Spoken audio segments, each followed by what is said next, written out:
We are recording and broadcasting, just waiting for folks to populate the room. May I start while they're doing that? Oh yeah, go right ahead. I'll keep an eye on the audience and any panelists. Okay, welcome to the planning board meeting of November 3rd, 2021. I'm Bonnie Sontag, the chair. I will start with a roll call of members. Alden Clark. Here. Beth DeLille. Bob Kaup. Here. Heather Rogers. Here. Rick Tainter. Here. MJ Verde. Here. Don Walters. Here. Thank you. And Bonnie Sontag, yes. I'm going to read through the agenda. We start with a joint public hearing with the Planning Development Committee and Committee of the Whole on an amendment to sections 5D, the table of use regulations, 5E, list of allowable uses, 6A, dimensional controls, and 7B, parking requirements and related provisions to modify definitions and requirements for the permit granting authority for uses 305 country clubs, outdoor health and recreational facilities, and use 406 indoor health and recreational facilities. That's been continued from October 6th. After that, the planning board will open a hearing on Turnpike redevelopment at 166-168 Route 1 for a smart growth plan application. After that, we have a request for a minor modification at 75 Story Avenue. We will be acknowledging correspondence. There's approval of minutes and then other updates.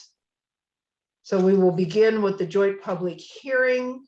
And I'd also like to recognize that we have our note taker, Linda Guthrie, with us, zoning administrator, Jennifer Blanchet, and planning director, Andy Port, is here with us, and also the Zoom technical expert. So handing it over to Councillor Shan to open her meeting. And Chair Sontag, I don't actually see Councillor Shan just yet. I'm wondering if they were trailing from their other meeting. I'm trying to get a hold of her right now just to see if that's the case.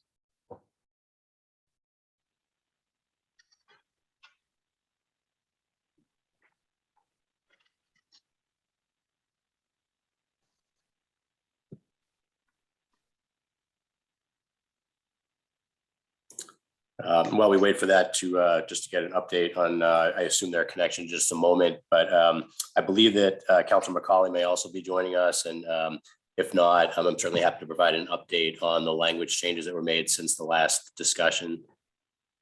On this, On the language. Yeah. Correct. Yeah, we're gonna need them.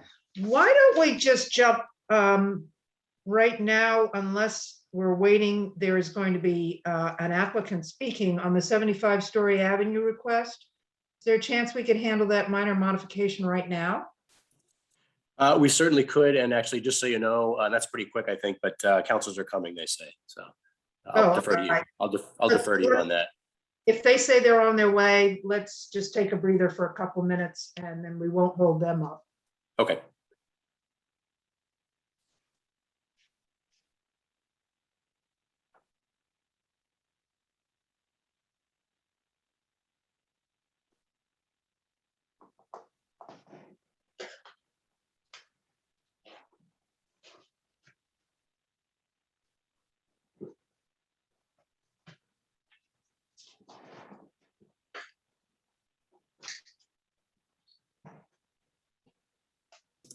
I believe we have Chair Shan. I think we're still waiting for Councilor Eigenman. I see we have Elizabeth Delisle or Beth for purposes of the minutes, and we have a full contingent.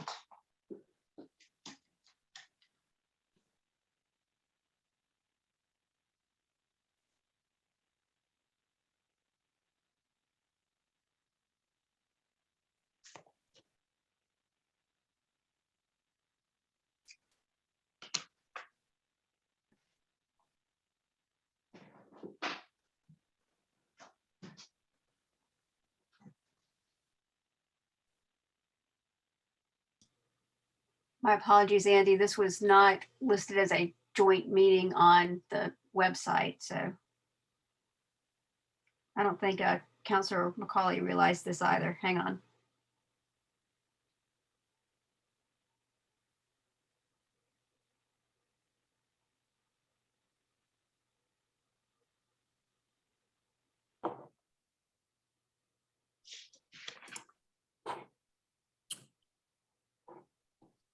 Yeah, sorry, I see what you're saying.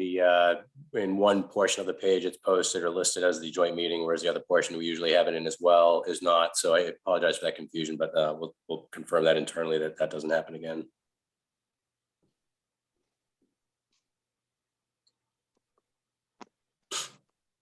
I am messaging Councilor McCauley right now as well. Give us 1 second. And Councilor Igerman just acknowledged. I think he's joining.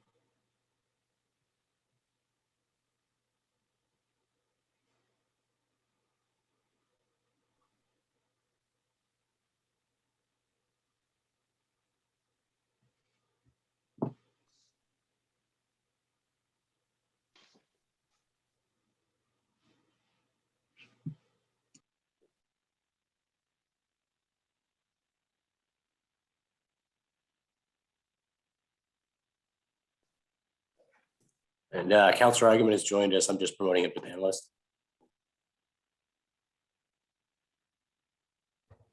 Yeah, I'm on now. I'm sorry. I didn't realize I was expected.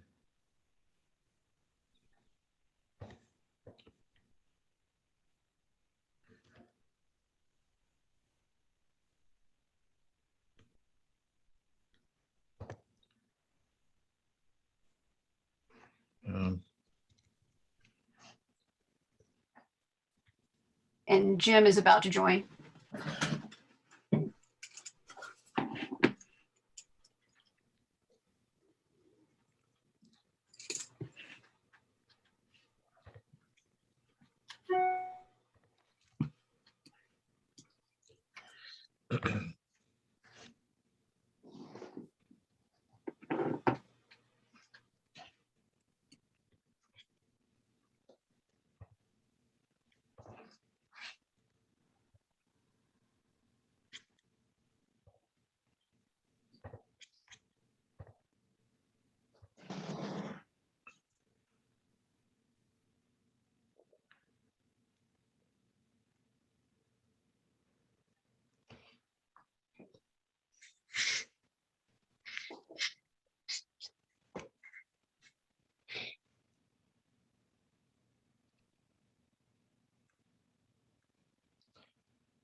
Hey, Councilor McCauley.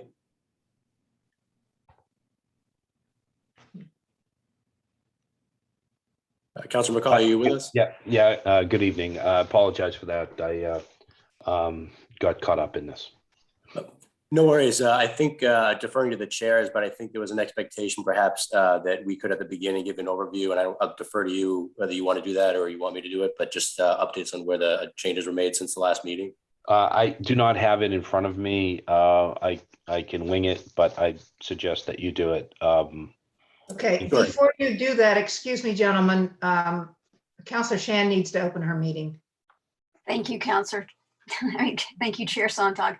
All right, so we'll open the joint meeting with the Planning Board. This is the Planning and Development Committee. So this is Chair Shand and Councilor Eigenman. Are you present? I am. I just want to note, I don't think this was posted. Not jointly. If I could, this is Andy. Just to clarify how it was posted. Councilor Shannon is correct that usually on the main hyperlink text, there's something that says joint public hearing. Unfortunately, our administrative person didn't include that, but it was posted in the PDF of the Planning Board's agenda as a joint public hearing continued from the last date. Okay. All right. If everyone feels okay, sure. All right, so the Planning and Development Committee is here. We have a quorum. I'll turn it back over to Chair Sontag. And I'm going to follow up on the previous conversation where I believe Councilor McCauley would like Director Port to go over the changes in the amended version dated 10/29. Is that correct? Correct. Okay, let's do it.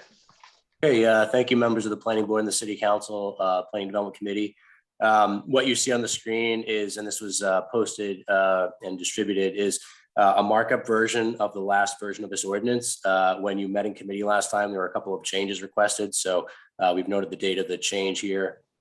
I think the first thing, and again, we'll defer to your discussion and deliberations, but there were some adjustments made to the use table, specifically taking out the SP or permitted special permitted category in a couple of districts and making that NP or not permitted, to make it clear that it would not be allowed in those districts for the changed use and definition from country clubs to outdoor health and recreation facility. So the outdoor health and recreation facility, the sort of newly termed category, would not be allowed in the R1 or a business district or industrial business districts. The next change is on the definition of outdoor health and recreation facility. We tried to, there was language in there before about the enclosed partition portions of the building or partitions that could be sort of retractable. We tried to better clarify that with additional language. So one, we added specific language about the retractable or mobile enclosure system. And we also included clarity in the language just to make sure there's no dispute whatsoever that the retractable structure itself would still be considered a structure for the purpose of the setbacks. We increased the lot size requirement. That was to address a concern that we not allow this use, any more locations than necessary, recognizing the size of the site, one in particular where there was interest discussed at the last meeting, because that site meets a larger size requirement. There was discussion of raising that number, and essentially what we came to was 4.5 acres as the requirement. And then there is, for the lot coverage, there was a concern noted, I think by the original proponents or requesters of this amendment, to have some flexibility on that in light of the enclosed structure that's temporary. And so there's some additional language added in a footnote that the planning board made its discretion owing to the use of the temporary enclosure system, waive that requirement and permit a larger lot coverage as part of the special permit hereunder. So that's similar to the ZBA granting a variance, but it does not require the hardship component. It's really just demonstration that it's not detrimental in the granting of the special permit. So there are other provisions like that in the ordinance. This allows the planning board some latitude to further reduce that percentage. And then the other concern that's reflected in the changes is specific parking requirements. So both with the facility operators, their attorney, and the zoning administrator weigh down this parking requirements. And I know that Councilor McCauley also, I think, had weighed on the particulars of this. So in essence, these changes were made to try to address the concerns that were raised at the last meeting, with the hopes that if these are adequate, then this item could move forward. But again, we defer back to the chairs and to Councilor McCauley.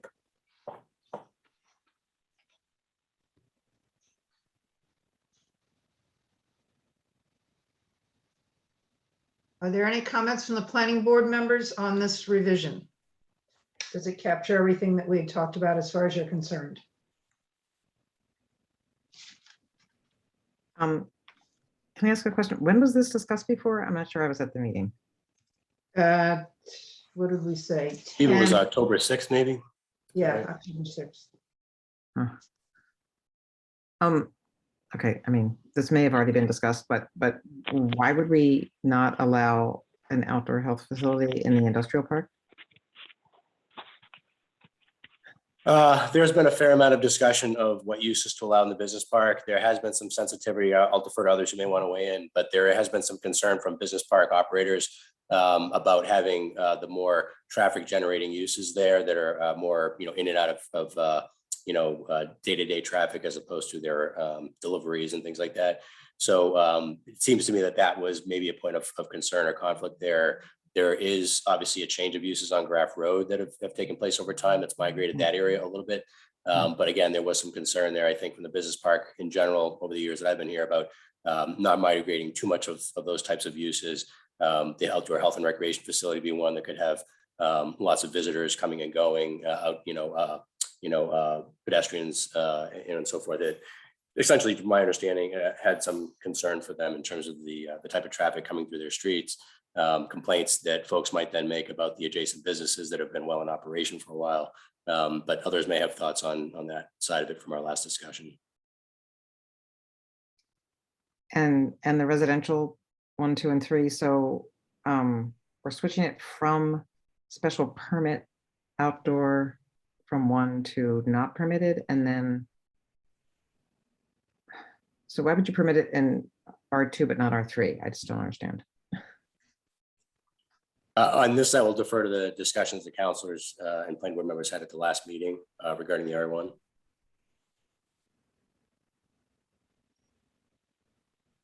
Counselor Igerman, do I remember you being particularly articulate about this? I wish. I don't want to put you on the spot. I just thought I no, remembered. no. Well, on really the good argument. industrial one is more easily. Andy covered a lot of that. Yeah, I I'm mean, good with there that. are two things going on there. I just want to get in for board member Verdi. One is there have been people who have been jogging in the industrial park, and the truckers are always terrified they're going to run them over. So Sure, that's a I understand the industrial park. I'm not Yeah. as concerned Okay. about that. R1, I think when we discussed it last time, I don't have any R1 in Ward 2, but Councilor McCauley does in his ward. I think the concept was they were thinking of golf courses back in the day. So the R1 is the pale yellow, palest yellow. And I really defer actually to the ward councilors out there. So that's wards 5 and 6 on and a little bit of 4 on whether it's appropriate. But I think what we concluded is that it doesn't actually fit with the suburban style housing they have. I was more focused on R2, which is the majority of our residential area, and I can speak to that. But I'm afraid I'm letting you down. I don't remember where we ended up on R1. Councilor McCauley, could you weigh in on this particular issue? Sure. I have a lot of R1 in my territory. We looked at a different map in parcels. There just weren't any available parcels to be able to do that. So, as we talk it through, yeah, sure, somebody could buy, 5 or 6 or 10 or 24 homes, but that's not really an appropriate use of. No, I'm of thinking land. more of like a small tennis club or something on a smaller scale other than, I mean, golf courses, I understand that's huge, but. Sure, but when we increase the lot size coverage, we remove just about all of the potential in R1. So it was like one of those, hanging chads that we just took off. Rick, I see your hand up. Were you going to speak on this or something else? Generally on this ordinance, yes. Okay, so before we move on to another part of this ordinance, MJ, does that answer your question or at least give you some perspective on it? Well, one thing that might help MJ though is indoor versus outdoor. Mhm. So that's part of this too, is that that's kind of make sure we are accounting for those distinctions. Yeah, no, I think that makes sense. And so this doesn't pertain to any kind of a public park where you could change part of, I don't know, some little park. I'm trying to think of some, what's the one over off of Washington Street into pickleball courts, but that's a public park. So this is only for private, correct? Right. Yeah, I think we have a different use category for that under Okay. institutional, right, Andy? Correct. Yep. Yeah. Okay. Okay, That's fine. Move on. thanks. Rick, you're on. Okay, this actually is maybe a question for Jennifer. In the list of allowable uses on page 2, where it talks about something that could be enclosed for portions of the year by a retractable or mobile enclosure system, which shall be treated as a structure for the purposes of setback requirements.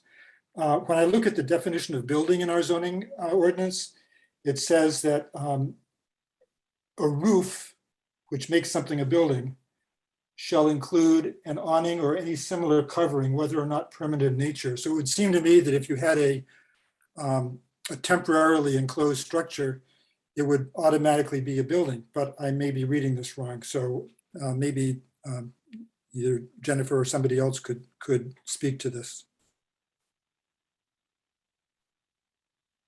Jennifer, I I don't, prefer to- yeah, if you want to speak, go right ahead.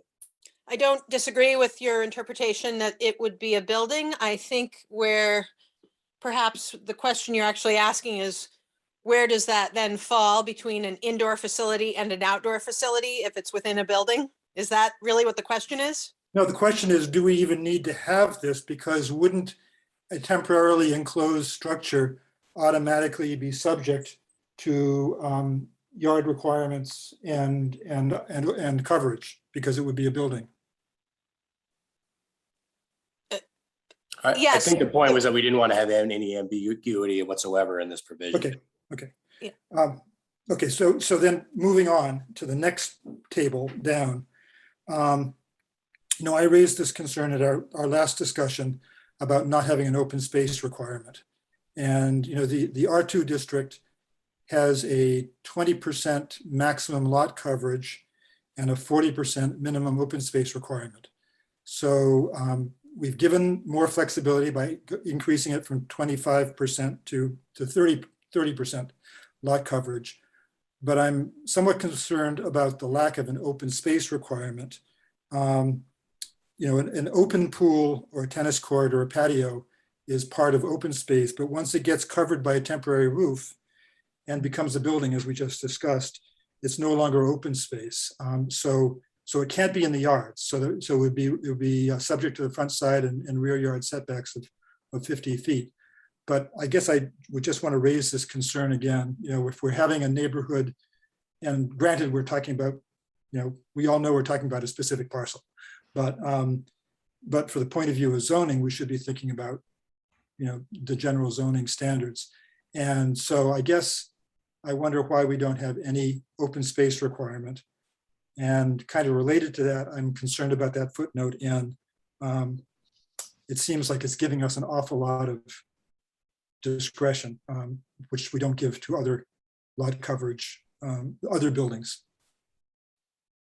Thank you, Rick. This is Andy. If I could speak just briefly to at least one issue, the NA or not applicable for open space requirement.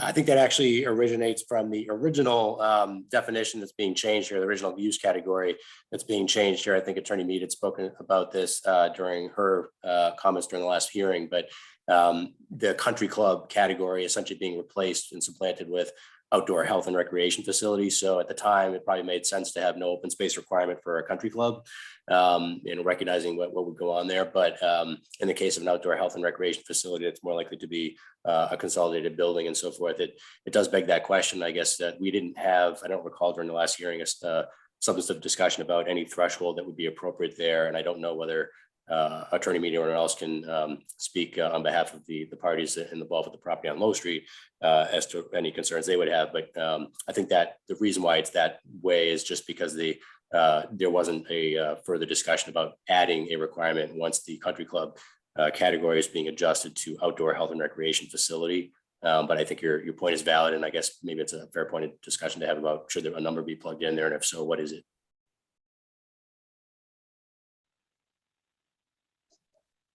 And I guess I would follow that up by saying, since it's a larger lot requirement than for most uses in that district, maybe a lower open space requirement is okay, because a smaller percentage of a bigger number is still a substantial amount of open space. So I guess we just haven't done the analysis, I guess, of what the appropriate number is.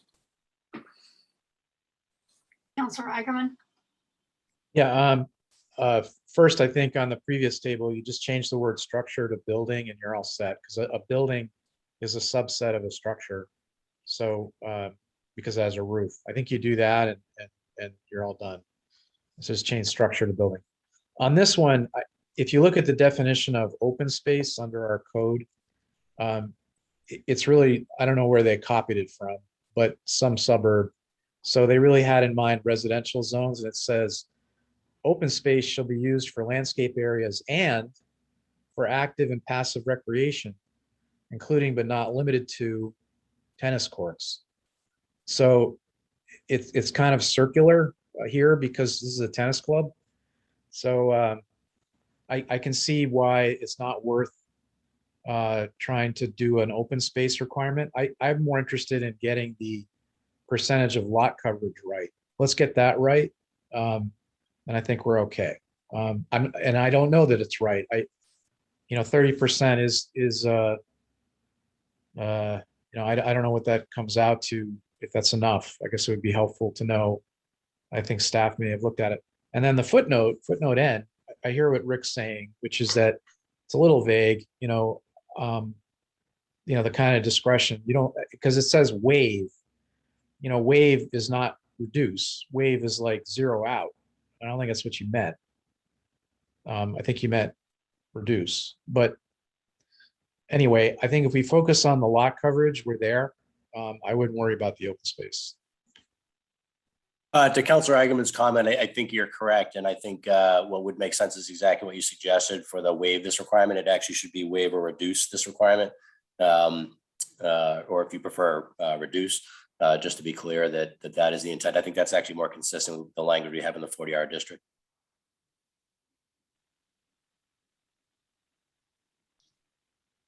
And to clarify, Andy, while you're speaking, where did the 30% lot coverage come from, that number? Was there any analysis or was it finger in the air? No, I believe actually, and Attorney Mead may be able to speak to this as she did on behalf of her client at the last hearing. I think that's largely where that number had come from, essentially is trying to figure out what would be a maximum that is realistic or feasible in light of what was being discussed there. But again, I think that's probably a question that should be conveyed. Well, if we discussed it last time and came up with 30, I think we can leave it unless you wanted a further explanation. And Rick has his hand up, so I was going to ask him, do you want that further discussed? Well, I just wanted to point out that Councilor Eigenman had said he didn't know what that penciled out to. 30% of the minimum lot area is 1.35 acres of building coverage. So it's a pretty substantial amount. I'm not sure that I don't know that there's any scenario in which we would want to have more coverage than that. And therefore why we would want to have that footnote, given the fact that we need to have 50 feet of open space all around the perimeter plus parking for the site. So I'm not sure that you can get more than 1.35 acres of building onto that minimum lot area. I see Attorney Mead's hand is up. Andy? Thank you, Madam Chairs, plural. May I just offer a few pieces of information related to the lot coverage so that you know that it wasn't a finger in the air? Thank you. So I think if I could, Andy, if you could switch over to our presentation, because we did the numbers so you could actually see, because I knew that this was going to be a question that Mr. Tainer had at the last meeting. So Andy, if you could, go to that slide. Thank you. So right now, the lot is 41,280 square feet. It already has 18.9% lot coverage. Excuse me, the lot coverage is 41,280 square feet on the 5.5 acre parcel. That's the size of that building. That's the footprint of the building. So that's already existing.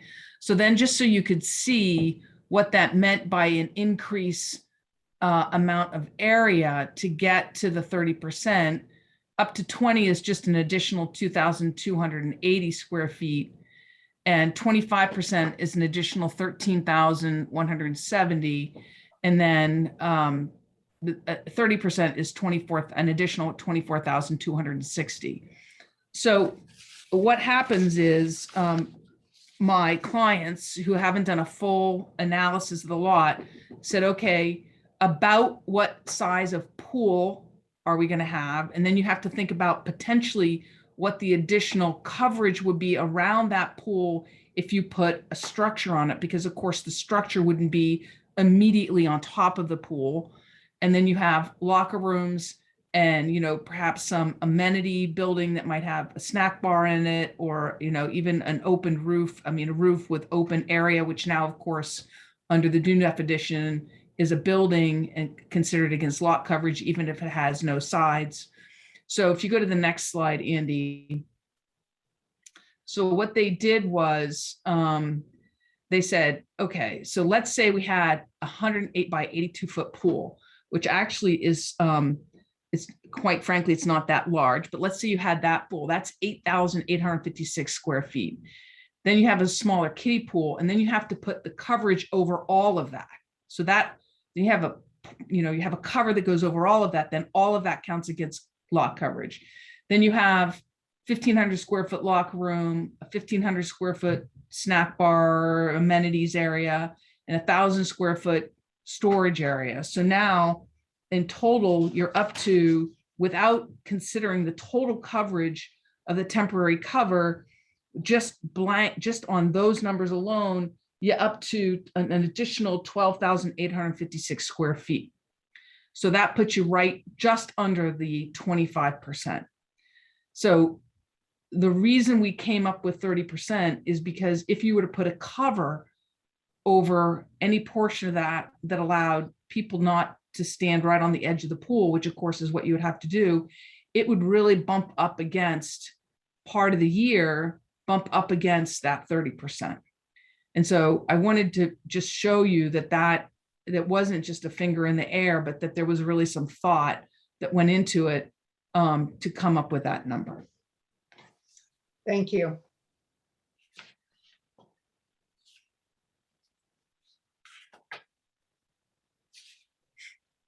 Rick, did you have another question? Not on this section, on the next page, but that's, I can, if we're done with this, I can go to that. Any reason not to move on, anybody? Alden does have his hand up. Sorry. Alden, are you still on the 30% lot coverage? Well, I was on the 6A table in general. Yeah. So I was just wondering if on the use 305, where the district is blank, should that really say R2 there, as that's the only one allowed with special permit in the revised version? Should we specify that in the district column? This is And- Andy. Jennifer can speak to that as well, but there isn't a need here because functionally that still operates the same way, but certainly we could do that here if it changes again. There might be, in this usually when it's, one requirement for dimensions regardless of district, we do not list, any district there, but as you pointed out, we could just put that in this box now. Okay, and then similarly for the 406, should there be a row for the R3 district, since that's allowed by special permit and that's not listed in the existing table? Yeah, I see what you're saying. Thank you.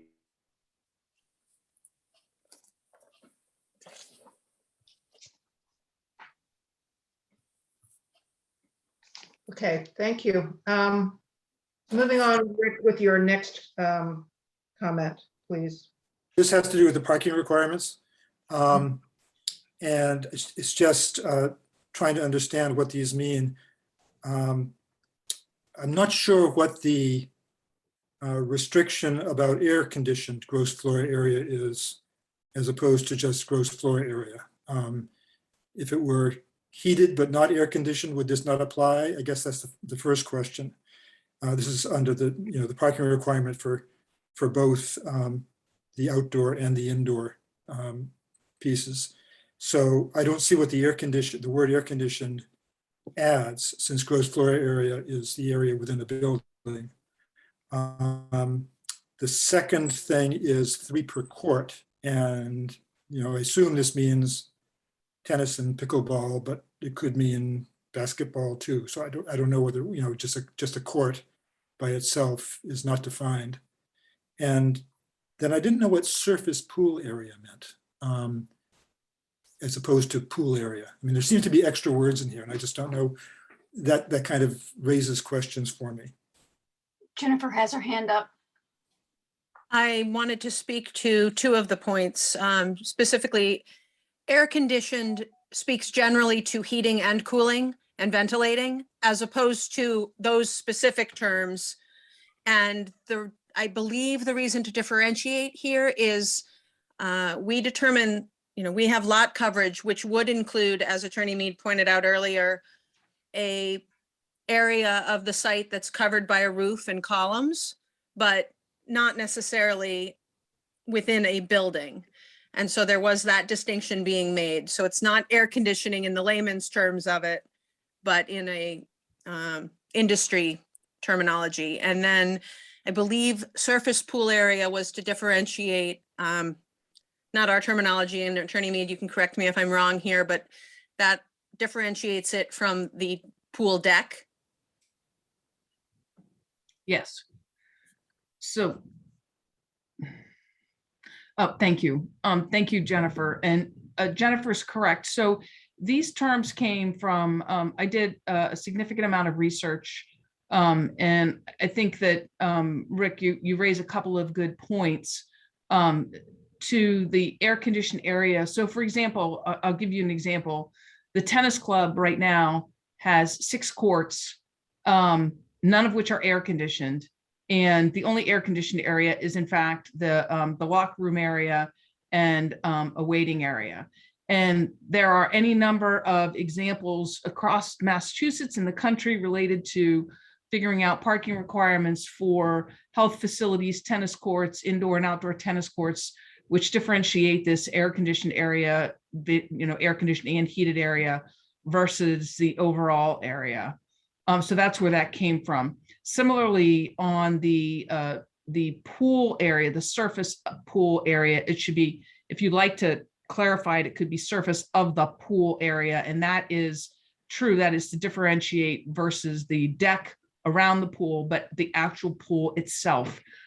Because, and I think that a member at the last meeting we had raised this as a possible way to determine how many parking spaces you could have, because the pool is limited by boards of health on how many people can be in a pool at a certain time, given the pool area itself, the square footage of the pool area itself. And so in fact, there are any number of standards across the country that determine parking for pool areas by the square footage of the actual pool area itself, the surface as opposed to cubic feet. So that's how that came to be. And just to give you an idea of the impact, Andy, if you don't mind going back to my presentation for a second. So currently, the club has 82 parking spaces. And that was based upon, it appears to be based upon gross floor area of the entire club. And if you go to slide 7, Andy. So I want to just go through these images so you can see how much of this parking is actually used. So this is 2001. And next, this is 2005. Next, this is 2000, where'd it go? 2014. Next, 2015. Next, 2017. Next, 2019. And just so we can all cry, I'll show you 2020. Nobody was at the club in 2020. So my point is that they don't use the parking lot to the extent that you would in a typical other building. And so the standards that I found across the country, both from United Land Development Code, the IBC standard, other zoning ordinances in Massachusetts and elsewhere in the country, people do it based upon courts. Because if you think about it, let's take this for an example. The tennis court, at the most, they have 6 people per court if they're running a clinic, plus the professional. So that's 7 people on a court. They have 6 courts. That's 42 people. Most of those people come either together in a car or a family comes in a car. Similarly, for a pool, when you go to a pool, typically people aren't driving individually to a pool. There are families coming to pools. And so the standards are not essentially by each person, but by the size of the pool, because the size of pool limits the number of people that actually can attend the pool. And so that's where those numbers came from.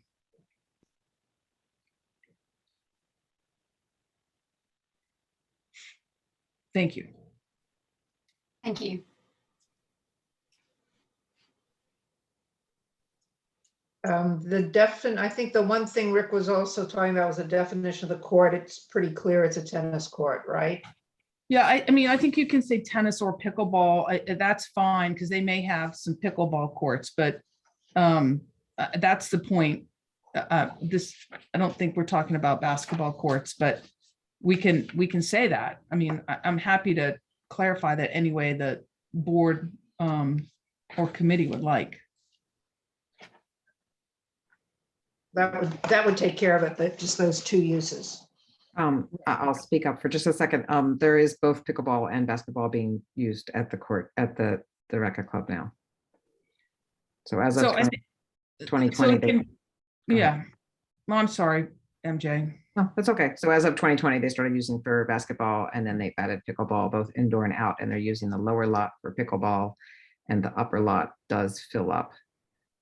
The lower lot was overflow, and sometimes that is used as well at busy times, but they're rare. I guess that's my point. The busy times are rare. Right, they wish they weren't as rare. So we can, I think court, you could say tennis, pickleball, basketball, or similar activity or something like that, if that facility. Sport activity, yeah. Right. Counselor Eigenman? Yeah, no, I'm grateful that the applicant's done some research. So I wish we had seen some of the other examples. I mean, because there's two ways you can go here. You can go into this detail where you account for the reality of how many people are using a court for a certain sport, because the number of people using a court for basketball is going to be more than the number of people using it for tennis inherently. So, I mean, if you're going to go that way, you better plan for basketball because it's more people.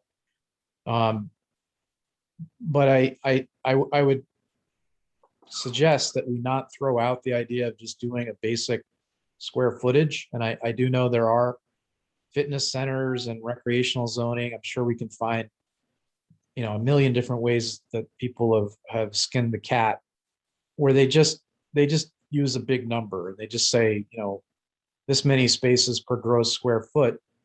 And then they're averaging, because it's also a lot easier for Jennifer to enforce and apply, rather than, for example, getting, detailed drawings about how much is pool deck versus water, versus what's heated and what isn't heated or air conditioned.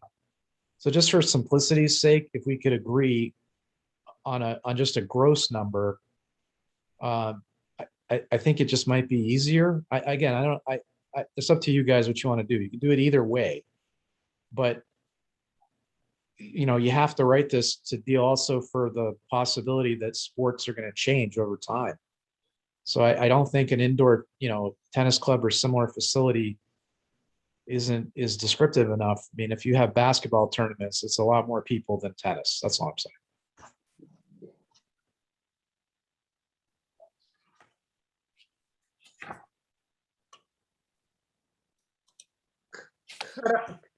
saying. Attorney Mead. So I think Councillor Eigenman raises some good points. I think that the uses and the parking requirements are different for, like, say, a Gold's Gym, right? That's a different use. We have a different use category for that, right? So as an outdoor recreational facility, the numbers are more reduced across the board of the ones that I reviewed. And they use it more on, because of the various types of activities that are outdoors, they really focus on the actual activity itself, tennis courts swimming pools, things like that. So I think that, certainly it's easier to base it upon square footage, but I put the aerial photographs in there to show that it would really have to be refined because, for example, the current requirement just doesn't make sense for the tennis club. I mean, no, they never use that for the indoor tennis club. They never use those parking spaces. It's just, you don't want a sea of parking and nothing else. And so was just trying to be more refined. While it may be a little more work, I was trying to be more refined so we didn't have too much parking, which is the balance for sure.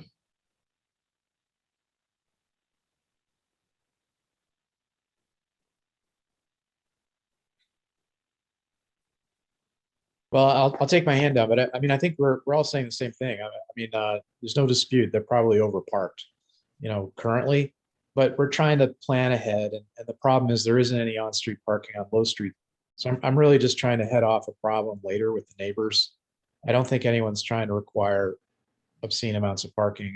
I saw my intent. It's just, I think, I mean, if this works out for the tennis club, they are going to get heavier attendance because they're going to have a wider range of uses that they don't have right now. And a pool also is there. It's more likely that people are going to want to linger around a pool. I would think with their families but if they're families, they could come in one car. So I'm just trying to identify, I just want to plan ahead. That's all. I don't have a number in mind. Basically it's not as much parking as what they need for the Graf hockey rink, but it's not nothing. I don't know what else to say. I guess we need to turn to staff and why don't we play this out? I mean, it'd be helpful. Maybe we have their plan. So if they built the roughly 9,000 square foot pool, and then we figure out, how much more conditioned area, what does this all come to? And where would we end up? EMJ's hands up. Just a quick question. Can they not expand parking on the site that exists? I mean, if they needed to. Councilor Seems to Meek. me the grading and the additional building space might preclude that. Attorney Mead, could you address that? Right. I think, the whole site's going to, obviously not the tennis club, but the whole site's going to have to be reworked. Yeah. If they do this, right? So they're going to have to figure out how to do the parking on there. Let me give you, to Councilor Eigenman's point, just real quick. I'm doing, so with using the 1 per 300 square foot of gross pool area and the 1 per 300 square foot of air conditioned area, right? For the new uses, it's 43 spaces. That's rough. So it's 43 additional spaces. And then if you did the calculation for the club itself, there would be 18 plus, hang on a second, 3,000. It would be essentially 18 spaces, 28 spaces for the club itself. So you're at 28 and 43, 61 spaces, if I do my math right. No, 71 spaces. 71 spaces. And you Just have to how give many you the- today? You said you've got more than that now, 82. right? 82 Yeah, 82. spaces today. Yeah. Yeah, okay. Yeah, I mean, that's helpful to know because, that ballpark, that's about right. I mean, but I guess also when you're at full capacity, I'm sure for their business plan, they figured out, well, when we're at full capacity, we expect to have, I don't know, 100 people exercising here. That doesn't mean you need 100 spaces because some people can carpool. I'm just trying to head off the problem later. That's all. Right, but you can't. So here's the interesting thing, right? By courts, you're limited to the amount of people that can be there. Let's talk about the tennis club itself. Yeah. You can't have 100 people in there using the courts because there are only 6 courts. Okay. Right. So You can't have that. You could, and I don't know what the requirement is for the swimming pool. But the swimming pool's 8,856 square feet. The pool alone would take 30 spaces. So, Okay. and again, you have families that come to the pool, right? And then the locker rooms, I added the locker rooms into that square footage because that's air conditioned, same way at the snack bar. So, and I added the storage equipment into all of that. So that's 71 spaces.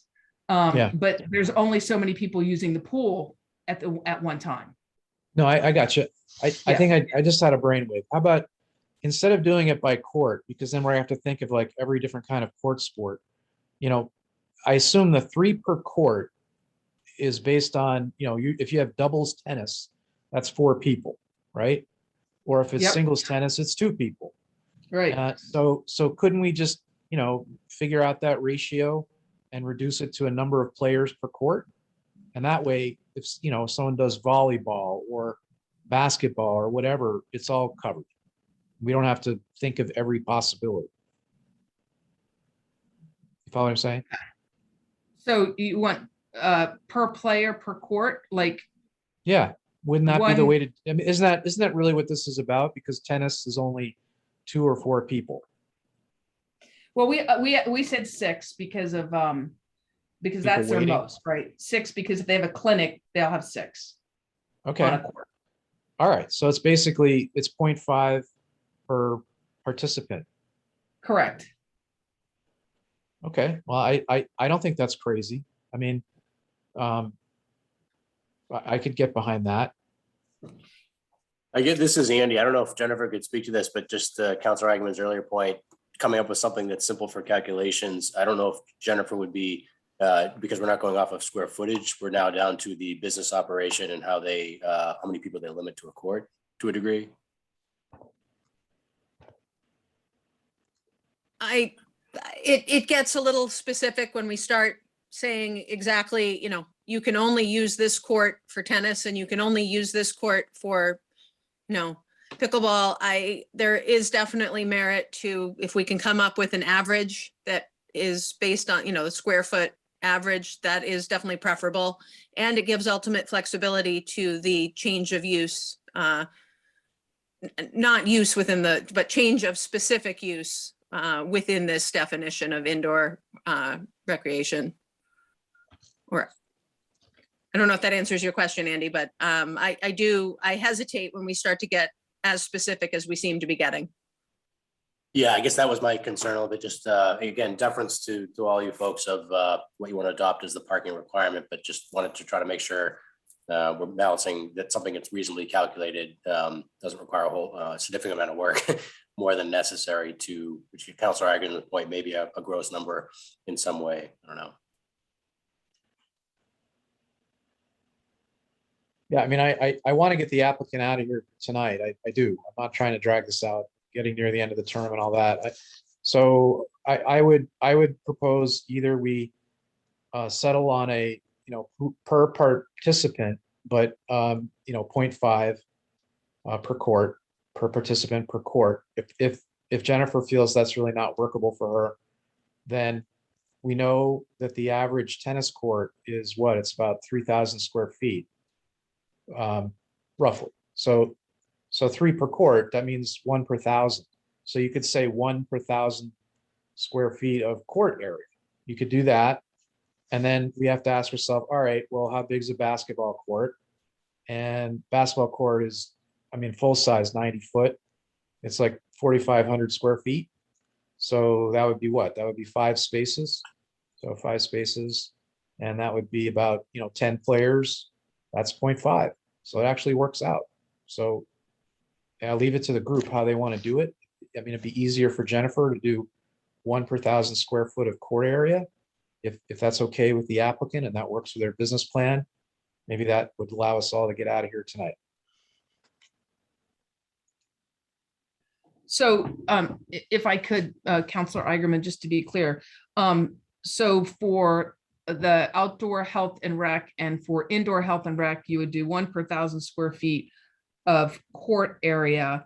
And then would you also do 1 per 300 square feet of surface of the pool area? Yeah, I'm no swimmer, so I'm not proposing any change for the pool. That's on the next page, right? It's on the same thing, Yeah, I'm not- same thing. Yeah, it's right underneath. Oh, I'm sorry. I was looking below at indoor. Yeah, I mean, if that's the standard, I have to rely on the applicant. I don't know what a standard is for a pool. I just don't know.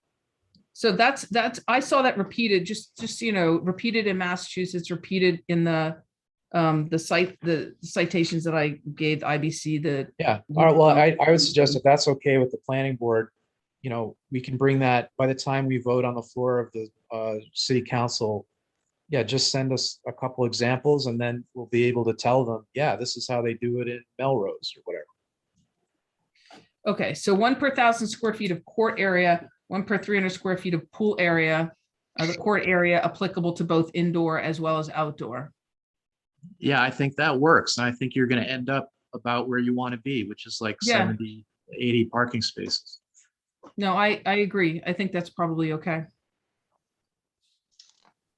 Good. Let's see if there are any other comments. Anything left on your list, Rick? No. Okay. We haven't had public comment on this, Counselor Shan. We probably should call for that for the record. Yep, agreed. So for anybody who is looking to make a public comment, please raise your electronic hand and we'll call on you.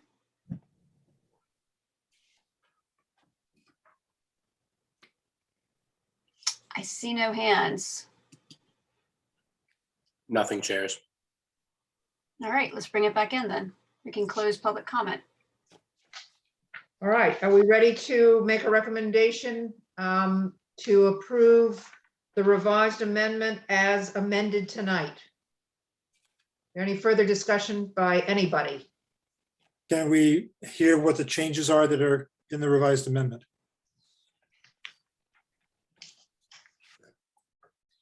Let me see if I can do this, and anybody stop me when I'm running on. I believe we agreed to everything in the table of use regulations, the revisions there.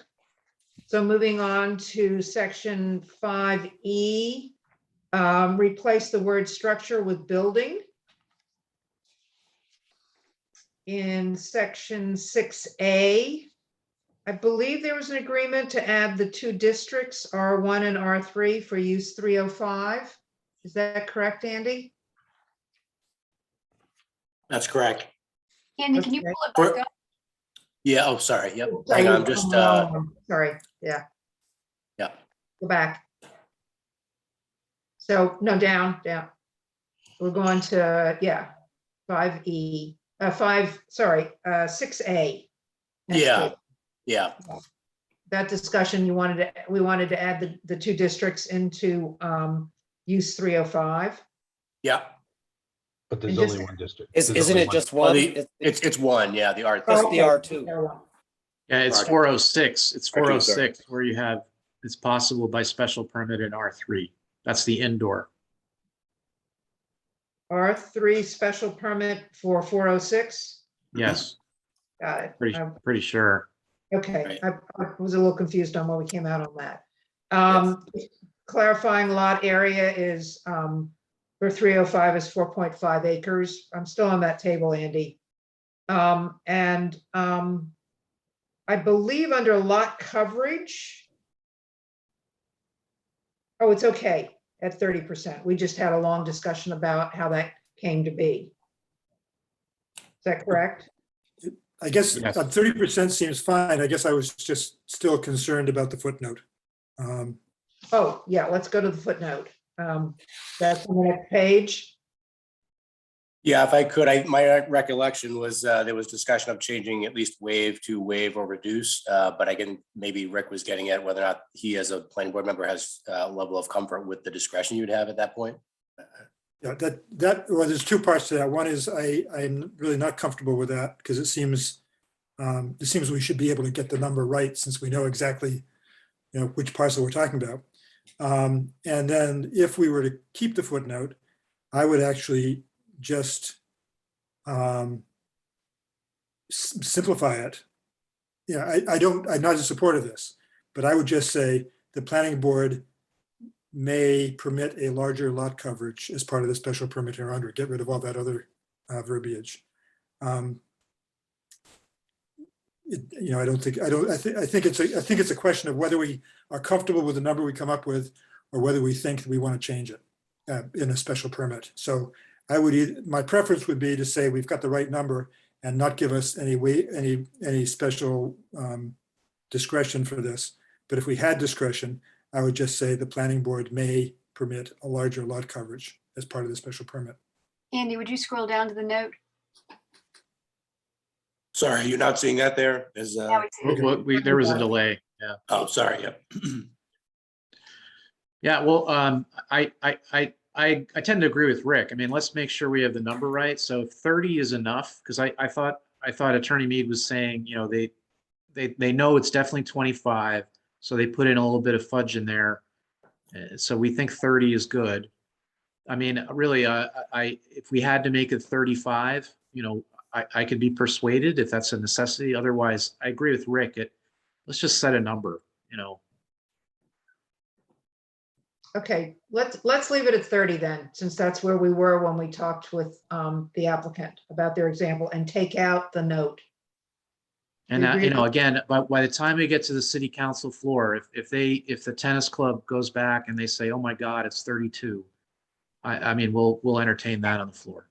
Great, okay, but our recommendation will be to leave it at 30 and remove the note. Under parking requirements, Andy, please move down to 7B. Thanks. I have a change of 1 parking space per 1,000 square feet of court area applicable to indoor or outdoor courts, yeah.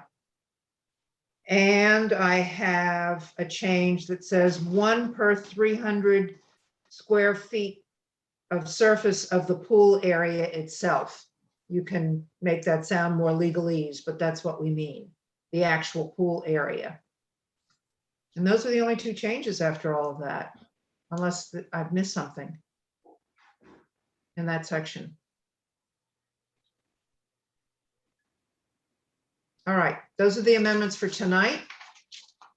So I'll take a motion to recommend to the city council that you adopt this amended version dated 10/29/2021 with amendments made at tonight's meeting. Could I have a motion? Someone make that motion, please. I will make the motion, Rick. Thank you. Second. I can second it, MJ. Thank you. I'm going to call roll for approving the recommendation. Alden, Yes. Beth? Beth, are you there? No. Now, can you speak? Because you're unmuted from this end. I do know that Beth has been having some technical issues. I don't know if her audio right, is well- working. We'll leave her as a abstention then. Bob? Yes. Thank Can you. you hear me Heather? now? Oh, yes. Do you want to vote? Okay. Yes, yes, Yeah, I will vote okay. yes. Sorry. Thank you. We have Bob now, Heather, Yes. Rick, Yes. MJ, Yes. Don. Is he still with us? I think we've lost him. Dawn, are you with us? Oh, there he is. Can you unmute yourself, Don? I'm here. Are you I'm voting? here. Can you hear me? Yes. Yeah, it was something with the *6. Thank you, Andy. Yes, I vote yes. Okay, thank you. Bonnie, yes. So that's good to go for the city council. Thank you very much, everybody, for that discussion. I'll turn it back over to Councillor Shand. Counselor Eigenmann, do you want to make a motion? I'll make the identical motion that just passed the planning board. And I will second it. So roll call, Counselor Eigenman, Yes. Counselor Shan, yes. All right, thank you all. I think we also need to vote to end the public hearing. So moved. All right, Counselor Eigenman, Yes. Counselor Shan, yes. All right, and Is that- motion Motion to adjourned. adjourn. Yep. So moved. All right, Counselor Eigenman, Yes. Counselor Shan, yes. Thank you all. Appreciate Thanks, them. all. Thank you. Thank you all very much as well. We appreciate all of your cooperation and help on this.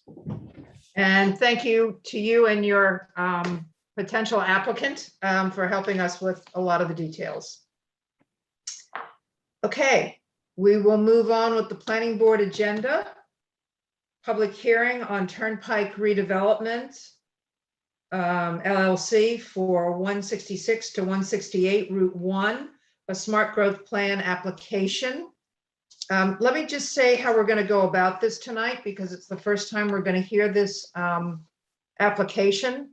I'd like us to get everything we can that the applicant is ready to present to us at this time, and then use the staff report as our agenda and go through the items as they show up on the staff report for discussion. In between those two, I'm going to call for public comment. So we'll have the presentation from the applicant, then public comment, and then we will go into the discussion with the applicant over the details. The idea being that obviously we're not going to finish this in one hearing, but when they come back, we will have had the overview and we can focus in on the issues that need further review. So with that, I would like the applicant to take over. I believe there's a team of presenters, and take it away, please. Yep. And Joe, this is Andy. I'm going to promote you to a panelist if you'd like to run through the slides. I don't know if Lou or anyone else from the team wanted to give an introductory comment before you do so.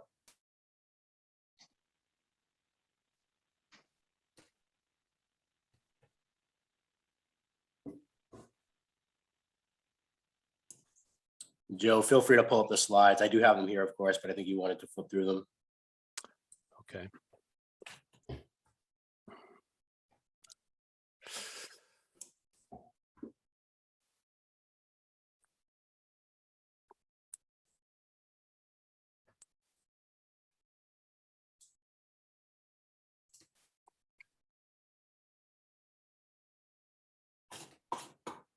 If you prefer, I can flip through and you can just say next, whatever works. Yeah, it might be easier for you to do it. I'm having a little bit of trouble getting Okay. to share screen. Yep. No, that's fine. That's what we usually do anyway, so that's fine. And I also have some contextual images to the extent that is helpful for anybody, of the area and whatnot. But these are the slides, and you could just say next for any additional slides you'd like to move to. Right. Okay. So I'm not actually seeing anything up there yet. Do other folks see it? The plan set? No. No, we do not.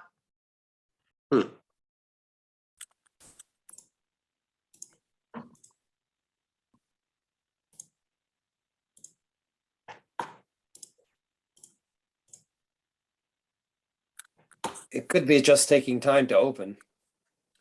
Are you able to see that yet? No? No. Joe, I'm just going to move you back to the attendees and see if that has anything to do with it. Maybe so. Yeah.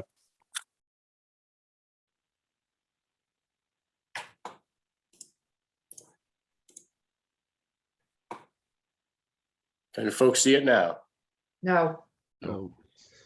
Andy, this is Scott Cameron. I was actually having this exact same issue with Zoom yesterday morning with one of my staff members here. And maybe if Joe can share his screen, that's how we solved it. It seemed to be something that just affected one person, not the other. Okay, I guess we were working fine just a second ago. We can cycle back again with Joe if Joe has the slides ready. Joe, are you able to do that if I?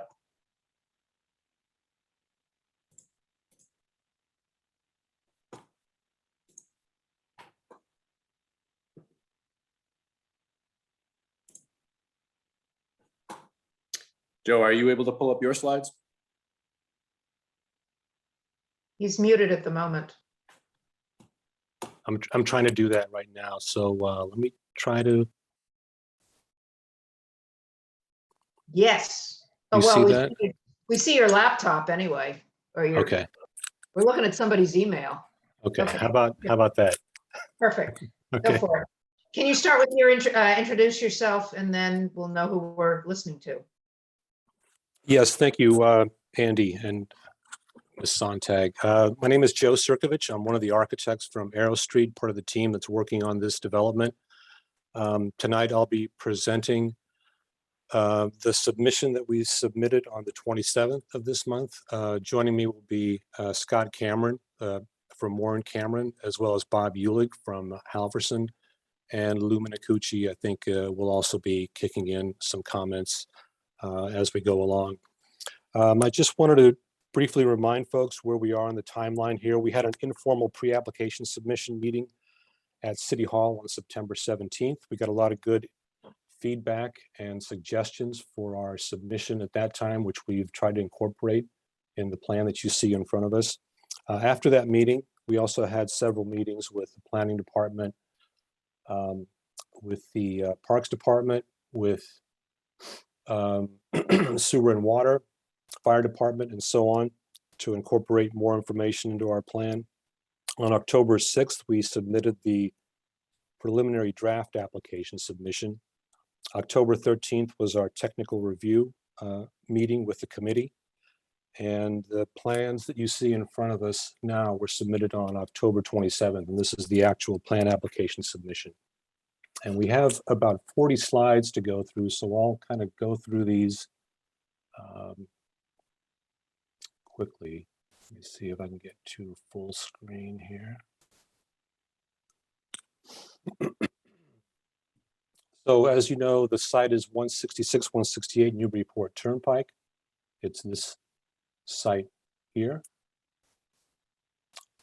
Just to give a little background, I always like to do a little regional context diagram to show where we are in the overall scheme of things. Our site is located here. We're kind of at the crux of several corridors. The Route 1 corridor, the Clipper City Rail Trail, which passes right up alongside our site. The train terminal from the MBTA is right over here. So there's a number of interesting intersections at our site that are significant and which will play an important role in how we sort of help inform us in our decision-making for the development of this design. We're also kind of at the crux of this retail area, the smart growth district, this industrial zone over here, and then the residential area over here. So there's a lot going on all around us, and we're going to be trying to resolve a lot of different things here. We also think that, you know, since this site is so visible on Route 1, both as you're coming and going, it's kind of a landmark or an anchor to both the smart growth district as well as the Newburyport Crossing community, which is this area in red down here. As you're coming down Route 1 going south, it's kind of an introduction to the smart growth district as well as this neighborhood. And as you're going towards Newburyport, it kind of points the way into the downtown area and is kind of a marker or a gateway building for what's about to happen as you enter the historic district. Zooming in a little bit closer, just to show you that 1 Boston Way is down here, which is built and open. 3 Boston Way is under construction. The train terminal is right here.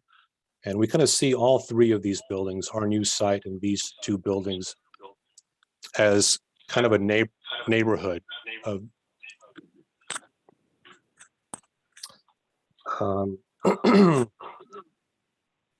we know that 3 Boston Way, as Lewis pointed out to us before, will be both LEED certified, Fitwel certified, as well as Passive House certified with all electric appliances. So they're very committed to sustainability and long-term commitment to sustainability. I think we're going to have the same kind of commitment on our site here as well.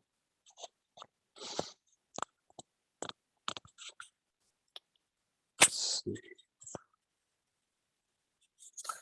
This is the existing conditions of the site. There's 2 lots that total about 2.47 acres. There are 2 buildings, 2 one-story buildings, one here and one here. As I said, the site is bounded by Route 1 with 4 curb cuts that are existing that we plan to reuse.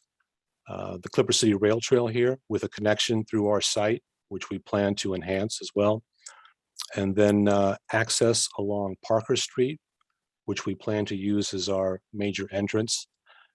And then this industrial building to the south. Just a quick overview of the zoning and the program. The Smart Growth 40R district in this area, this is sub-district A, there are limitations of 45 feet maximum in height. We're building up to 35 feet for part of our building and up to 45 feet. Number of stories is 4 max. We're building at 3 and 4 stories. So we're voluntarily reducing the height of the building. Let's see what else. There is a, let's see. We have 78 covered parking spaces, which are in the lower level of the building, 53 uncovered for a total of 131 spaces. 108 are the minimum allowable on this site. We're allowed to build up to 99 units on this site, and we're actually providing a few less than that, 94 total dwelling units. We have 40 bicycle spaces, both above and below ground. And we have a fairly even distribution of studio, 1-bedroom, 2-bedroom, and 3-bedroom units, and with about 25% affordable units.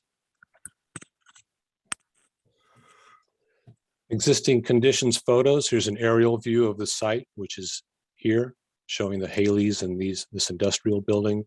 The connection to the rail trail, which is here. This rail trail continues to the train station in 1 Boston Way, which is right across Parker Street. And then some existing shots of the property. Looking towards Newburyport Center and looking away from Newburyport Center here.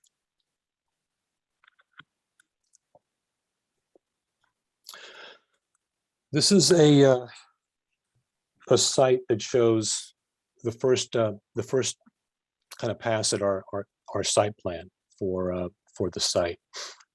What we have here is 1 building that stretches across the entire site. It's a very challenging site, as you can see from the shape of the outline of the site. Much of it is very challenging to build on, like these pieces around the edges.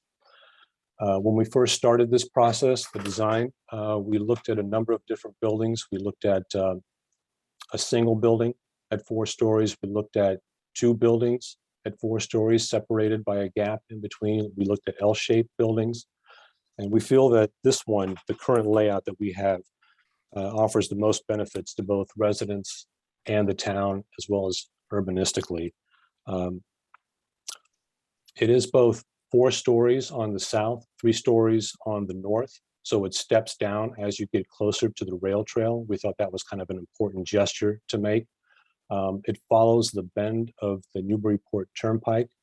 And then on the Clipper City Rail Trail, it opens up much more and makes a gesture toward the rest of the community at 1 and 3 Boston Way. So 3 stories here, 4 stories here. The reason it steps up is because there's more activity in the in the SGD commercial area along here, the Smart Growth District. By stepping the building down, it really does significantly reduce the overall bulk and massing of the building, and that was kind of our primary goal in doing that. We had to take out about 5 units on this side of the building in order to do that. But I think it was well worth it in terms of the composition of the building and the organization of the layout and the massing. In the center, in the link between these two buildings, we kind of consolidated all the amenities from the ground floor all the way up through the roof. So when we were looking at two building schemes, we had two lobbies. We had to provide access points to both buildings, and we were eating up a lot of outdoor area. This just helped us consolidate most of that and really make it more efficient, provided much more opportunities for open space and connectivity for the bike trail. So that's a very brief, let's see, overview. I'm going to switch it over to Scott Cameron now, who will talk about a few of the site plans, the parking, the characteristics thereof. So Scott, if you want to take it over from here. Thanks, Joe, and good evening, everyone. For the record, my name is Scott Cameron with the Moore and Cameron Group, civil engineers and land surveyors. We're based at 66 Elm Street in Danvers, Massachusetts. And thank you for having us tonight. I'll try not to duplicate points that Joe already made in his opening presentation. I'll keep this more on the engineering technical side. But one thing he did mention was the challenges associated with this site. And not necessarily even with the lot shape, which is very irregular, but also topographically trying to balance some of the zoning district goals of creating and defining frontages, building frontages along the lot lines, the frontages, which in this case are both the Clipper City Rail Trail and Route 1, and also Parker Street to an extent, although that's more of an access point. But as we were going through the development of the site design, of course, we always start looking at existing conditions and what we're dealing with on the ground. So we conducted an instrument survey of the entire property, and we actually had the benefit having surveyed One Boston Way and Parker Street on those projects before this, merging and blending that survey together to get a composition of both the surface topography and the utilities that are found beneath the surface of the land. So when we completed the existing conditions survey, notably the industrial building is kind of sitting right in the middle of the total tract of 2.47 acres. Haley's building is situated a little south of that. Thank you, Joe. And the majority of that portion of the property is paved or building. So it's a highly impervious finish to the site, fairly consistent with the development when these buildings were constructed at the time. Little consideration to stormwater management. In fact, there is none. There's no closed drainage at all on the property, treatment, or any of the measures we're accustomed to in today's standards of development.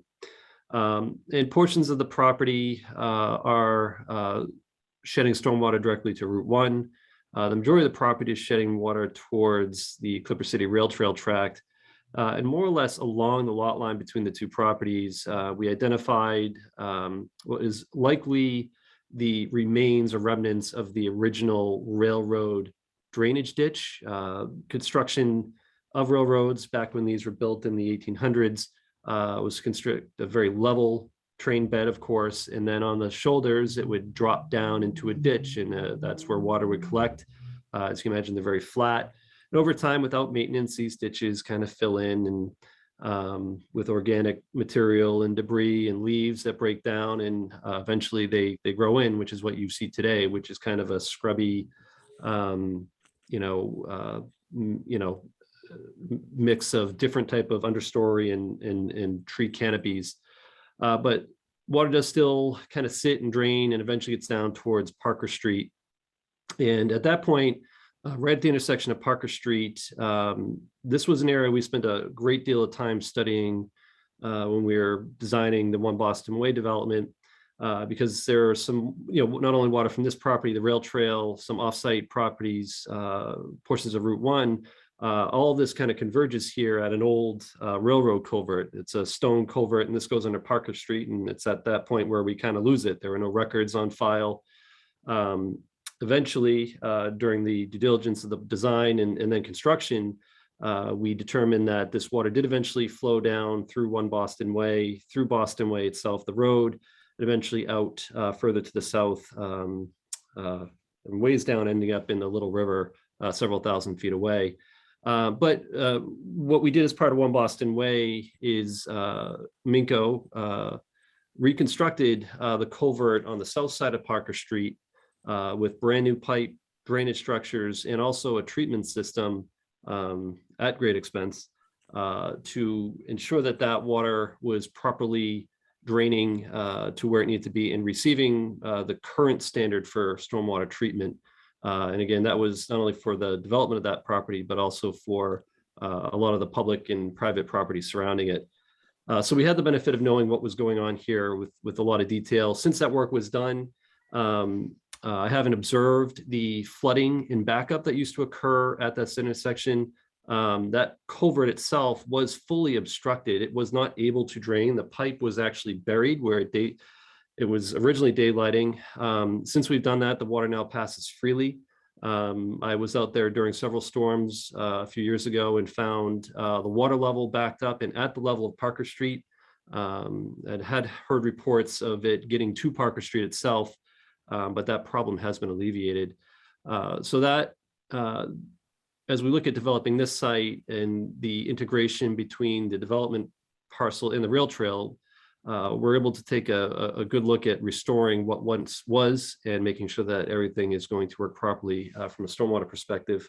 We did also conduct test holes on the property. The majority of the property is actually deep sand, coarse sand with no water table observed. It does transition into the more typical clay and silt that we find throughout most of the industrial park.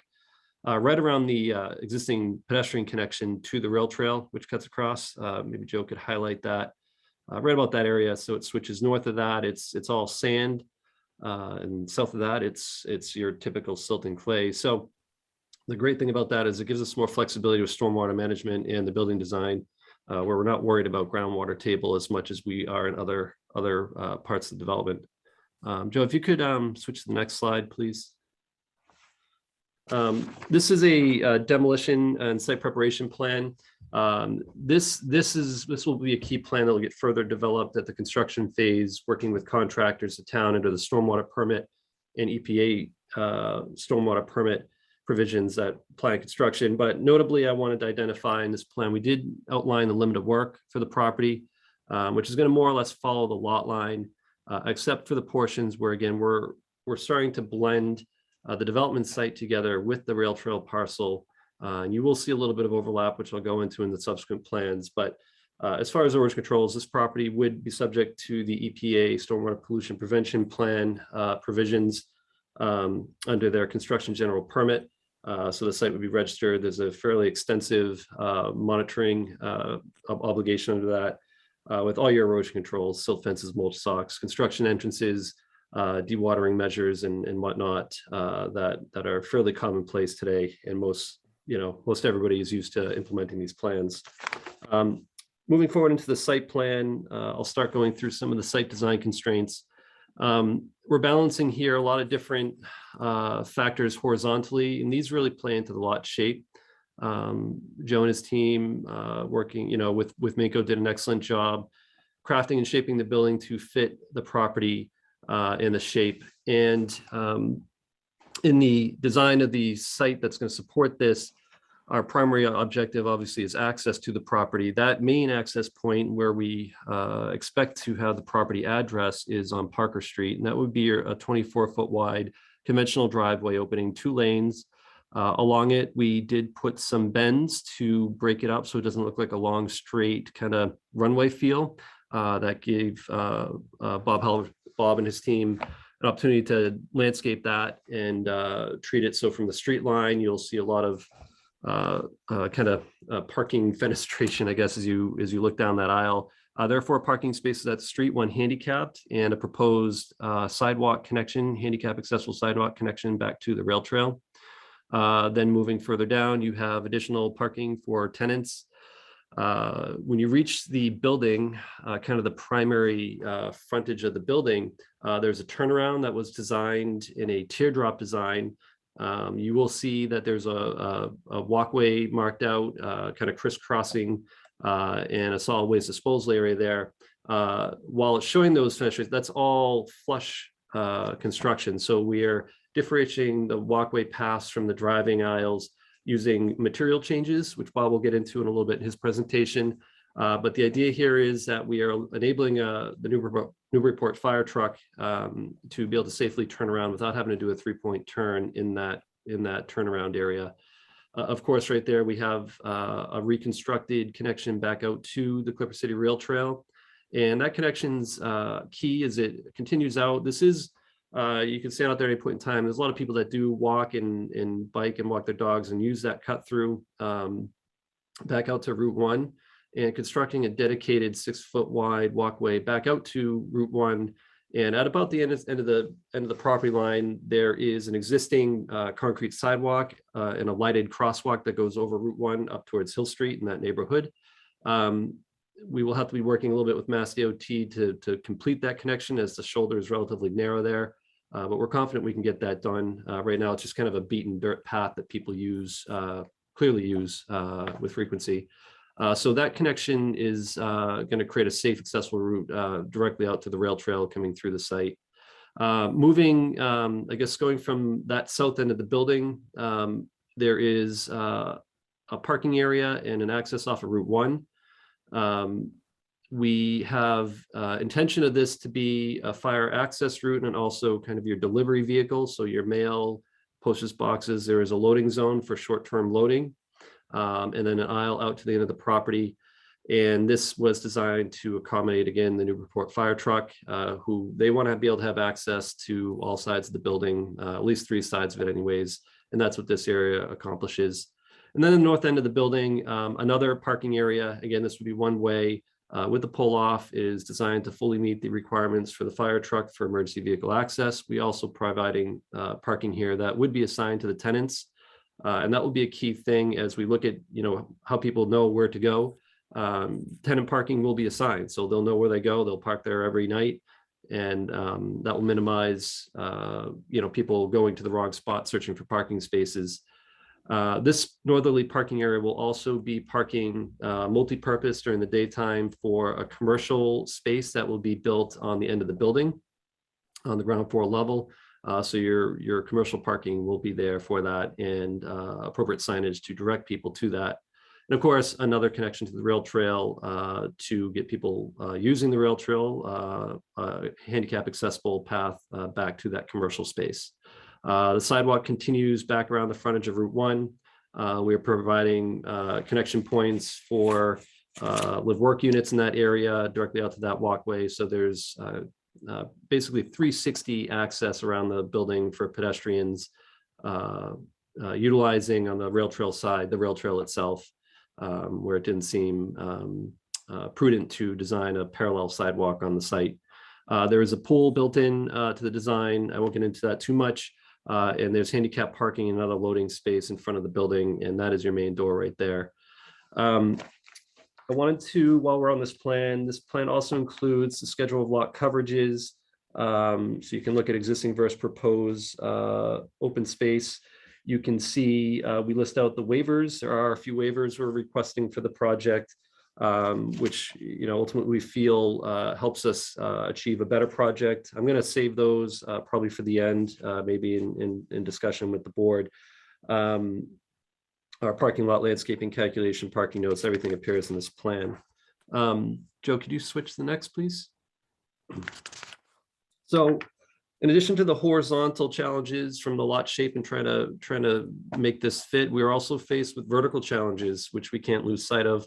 Where we have a district that is pushing and promoting for 0 lot line setbacks or close to 0 lot line setbacks.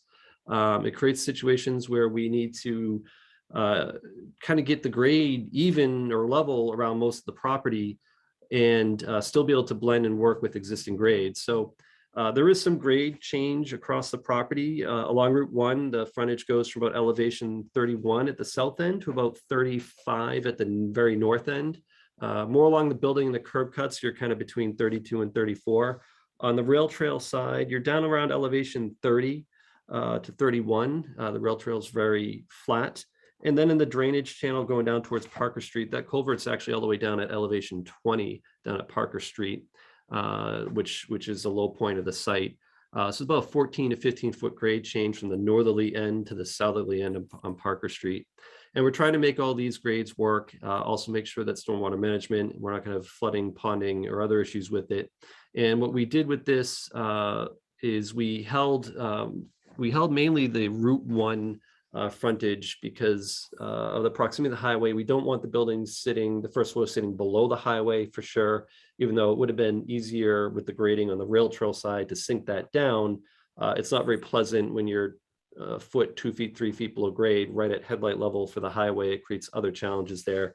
It's also not as aesthetically pleasing to have a building below the road. So we did hold that. It sits about a foot above the highway at the highest point along the building.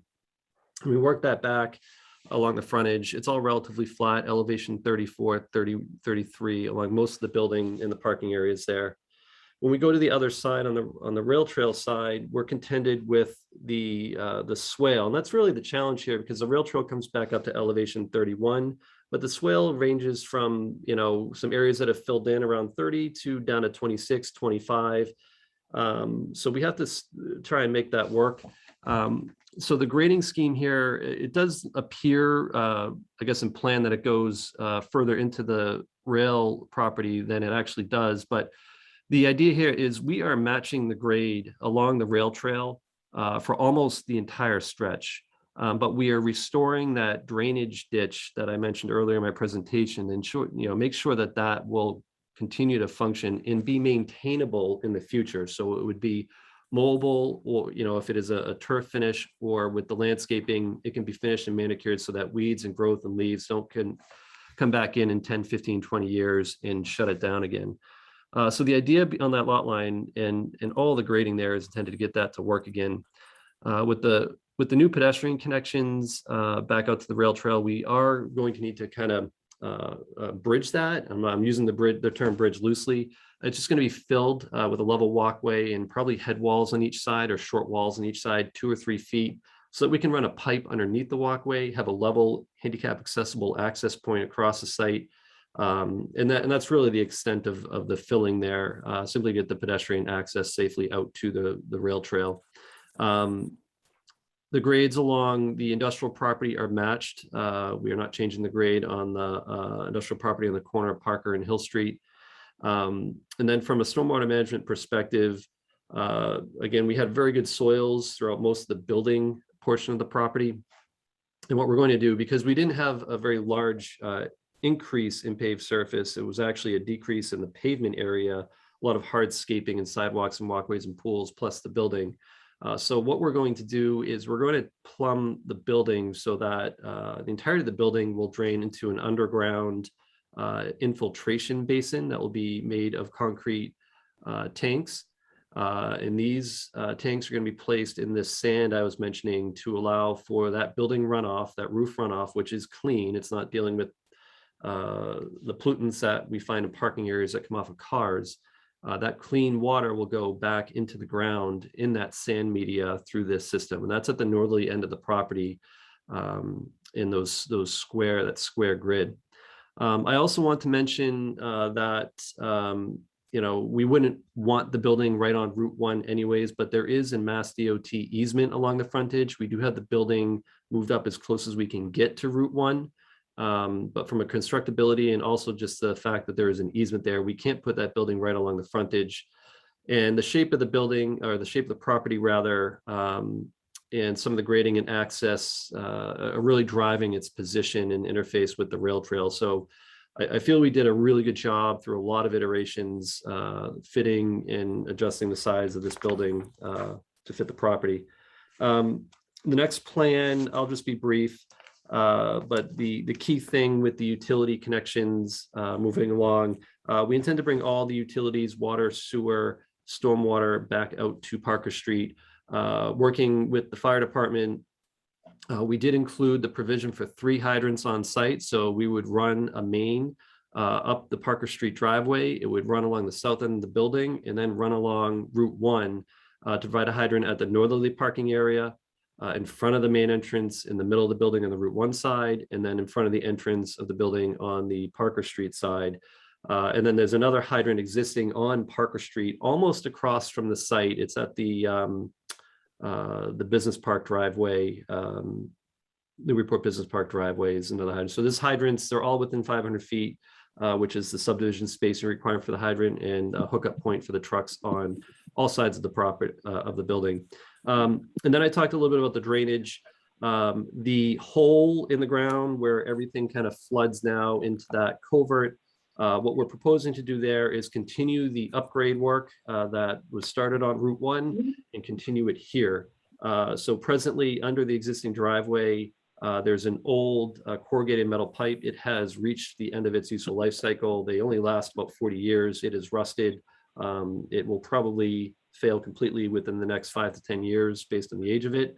So that pipe will be replaced. That pipe collects runoff from the adjacent industrial property and portions of Hill Street, Parker Street, and Route 1. We would install a new oversized manhole where there's currently just a big hole in the ground. That manhole would receive this pipe. That manhole would receive the runoff from the development through a new closed drainage system. And it would also receive the runoff from the rail trail drainage swale and collect that in an area where we can maintain it. We don't have to worry about it getting blocked by obstructions and debris, trash, leaves, whatever. And it gets this water underground, so it's not causing, it's maintainable in the future. So that upgrade at the intersection for the closed drainage will benefit both the property itself to comply with stormwater, but also the rail trail and public and private properties around the area. I think that'll conclude my presentation on the civil perspective. I am in receipt of Phil Christensen's first review of the project. We did just get that the other day. So we intend to go through that in detail. And I have had brief preliminary conversations with John Eric White from the Newburyport Engineering Department as well. John Eric came out to visit us when we did our soil testing. So from a technical, we do expect to go through the typical process with the third-party review and address Mr. Christensen's and Mr. White's comments. Thank you. Thanks, Scott. And now we'll hear from Bob Ulick from Halverson Landscape. Thank you all for taking the time to listen to the presentation. To kind of try to be brief and not cover the same territory. Just wanted to start by highlighting again this main edge that interfaces with the Clipper City Rail Trail that is essentially the low point along the entire site. And we've given a lot of attention to this interface based upon kind of our perspective on it and also the site walks that we've had with the city. The majority of that existing vegetation as well as the debris is located essentially to either side of that property line. And the majority of the existing plants that exist along there today, when you walk along the rail trail, when you see that that expanse, is essentially the majority of it's all on the development site, with very, very few exceptions. And based upon the discussion that we had with the city, we've tried to focus on some of these areas, such as the north end of the site. There is one large oak tree beyond the parking lot that's between Route 1 and kind of the property line on the development site. And there's like 2 or 3 other oak trees that are adjacent to the parking lot there. And we've made efforts to pull any level of disturbance back from that. We've redesigned the parking lot so it's south of the large oak tree. We've pushed this retaining wall, and it's going to be a mortarless block retaining wall, kind of 8 or so feet to the east of the property line to minimize any impacts on the tree roots along that edge, because we prioritize this mature grove of oak tree as something that would be hard to replicate on that end of the site. In the middle of the site and then to the south end of the site, most of the trees are composed of non-native volunteer invasive species such as poplar. And there's a variety of invasives such as oriental bittersweet that have taken over and taken hold both in the ground level and grown up into the trees there. And this has occurred somewhat, as Scott said, through the history of time and lack of disturbance and lack of maintenance in those areas. And so we're proposing to protect the mature oaks at the north end, protect some of the drifts of sumac that the planning office pointed out to us they thought they wanted to maintain, and Parks Department did close to Parker Street. And then generally in the rest of the area, we're going to clear and grub and regrade a lot of these other areas in between to create, this helps in two regards. One, Scott talked about it, the swale in its kind of current form is rather unsightly. We're hoping to make a more smooth transition that we think benefit the development site, but it also benefit kind of the aesthetics of the rail trails. So we're going to regrade that transition. At one point they had between the turnaround area at the main entrance and where that kind of the alchemy garden is, we had to have a wall there because of the grade transition. But when we looked at doing a bit of regrading onto the site, we were able to eliminate that wall and again, make it a smoother transition given the grade changes across there. And so again, we're going to regrade and we're looking to create a more seamless transition across the property line and replant with a lush vegetated planted buffer along the entire length, composed of a blend of deciduous and evergreen trees, shrubs, and understory plantings. You can see that, we've tried to not have it just as like a straight line so that it doesn't just like as a hedgerow. But in talking with the city, they thought it was a good idea for us to be allowed to do some supplemental plantings on the Clipper City Rail Trail of that property line, as well as on our property, to avoid that kind of straight line hedge kind of approach to it. So we've done that.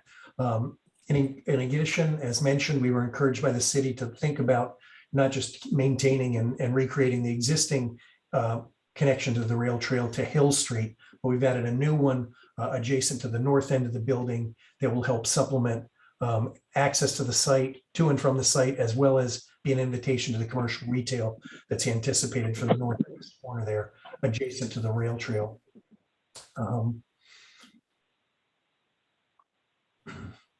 The intent is that we widened out those two connections and made enhancements to the connections from the rail trail to the site to be 8 feet wide. And then once they're within the site, given the restrictions, we've enlarged the sidewalks from 5 feet, but they're essentially 6 feet within the site.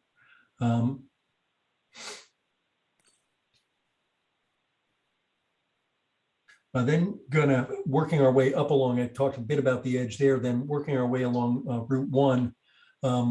We've introduced kind of on our side of the Route 1 right away on the development side, some ornamental scale trees. There's overhead power lines in that area. So we've gone to more of an ornamental scale tree along that edge to create both a buffer and an attractive edge. We pulled the sidewalk back from along Route 1, both to be a buffer for pedestrians with the high speed of traffic running along there, as well as just not to have it right up against the sidewalk, a green edge. So we're planning on planting, continuously along the turnpike, along those areas. In addition, we've done planting around the parking area at the kind of south end of the building. And then as you come back towards the turnaround area, if you would, Joe, at the main entrance off of Parker Street, we're looking at what is a fairly broad area of pavement in order to accommodate both fire emergency vehicle access, as well as access from residents from Parker Street into the garage, in and out of the garage, and then for the drop-off area. We're looking at introducing unit paving as a perimeter band around the edge of the circle, as well as the center of the circle, to reduce the overall appearance and create a better aesthetic for that area.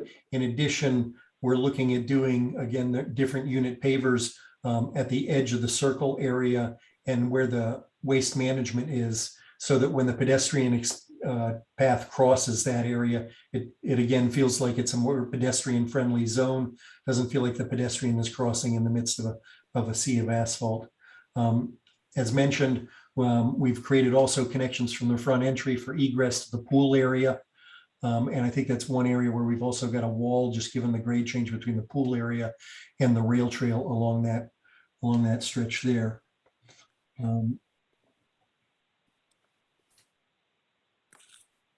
I also wanted to note, in conversations with the planning office, you'll note that there's some kind of colored plantings that are on the west side of the rail trail. We were encouraged to provide some supplemental plantings because there's kind of gaps in kind of the cedars and other, tree plantings along there to provide more of a buffer between the experience on the rail trail and where the woodworking shop is along that stretch. So we've done that as well. I think, and then the only other thing I would want to make mention of is, as Joe mentioned, there's bike parking down in the lower level of the parking below. And then we've also got parking accommodations right near the front entry there off of Parker Street, and bike accommodations over near where the commercial retail is on the north end of the site. And then if you want to just go to, the lighting plan for a moment. And so we've developed a lighting plan. Again, what I think the thing you'll be most familiar with is we're using the same, both as a thread of tying all the Boston Crossing projects together. We're using the same fixtures, both parking and pedestrian scale fixtures on this site as were on the previous sites. Both are cut off, both use warm LEDs. So it's a comfortable feeling light. It's not cold and off-putting. And all the lights are cut off so that we keep the light down and on the site versus spreading light pollution elsewhere.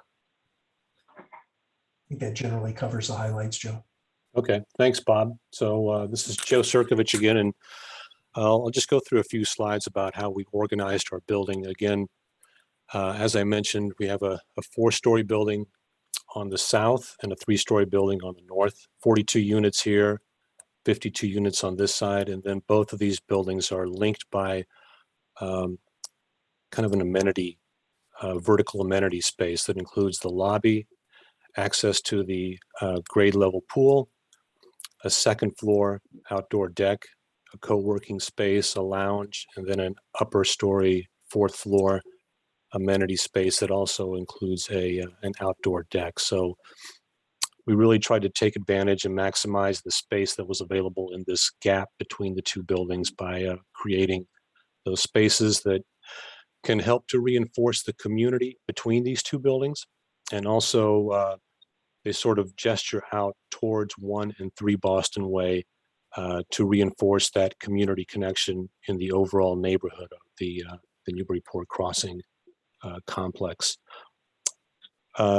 Amenities that are not available in 1 and 3 Boston Way will be shared by those residents here, like places like the pool and this upper level deck. So that'll also help to reinforce that connection, pedestrians and residents moving back and forth along the bike path to use this space, and getting in touch with other residents in the neighborhood. A view from the Newburyport Turnpike side. The small retail component is down here highlighted in red. And this also shows how we're trying to reinforce that curve of the turnpike, and to set back some of these buildings so that they read more like separate buildings, setting them back several feet here. And then by doing this, you also get that wide open expanse that faces the Clipper City Rail Trail. It's much more open on the back side.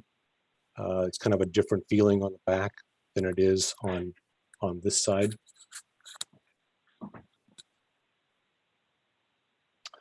And then just some of the highlights of the ground floor plan when it's integrated with the landscape. As Bob had mentioned and Scott already, access to the Clipper City Rail Trail is an important component because it's such a link to the neighborhood as well as to the rest of Newburyport, and even spaces beyond like Maudsley State Park and Plum Island and the trails to the south. So we really see this as a real focus for our project, the neighborhood, and contextually as well. The main entrance, the pool, there's a gym that faces the pool. At the main lobby, we have a package delivery, a mail room, an open stair with a small atrium that goes to the second floor, leasing offices, and then a secondary smaller lobby on this side here for drop-offs and pickups. The retail component is down on this edge, and the north parking lot, south parking lot short-term drop-off and 12-foot wide access drive. And then the access to the below-grade parking is down here.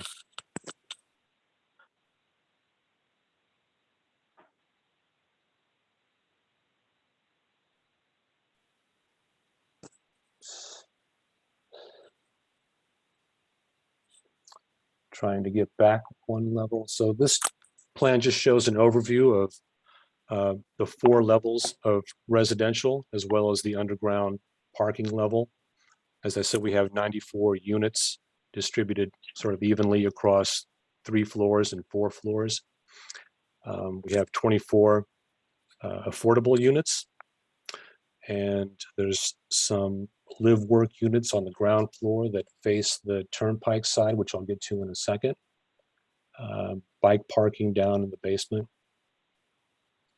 and the ramp that takes you down to the parking level.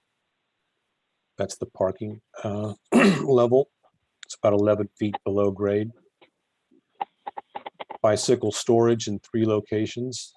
The main lobby, dog wash area. Each parking space also has a storage locker at the end, similar to what was designed at 1 Boston Way. On the ground floor, the main lobby, again, the live work units are these 2-bedroom units here. There's 4 of them. There's one here with direct access out to the sidewalk, another one here, 2 more here. Typically, our 3-bedroom units are on the corners, and you'll see an even distribution of affordable units across all floors. The structure on this ground floor will be designed so that if in the future there's a retail or a commercial component that would like to come in here and take a few spaces, we'll be able to open those spaces up wider than the normal unit to accommodate just about any size of retail component.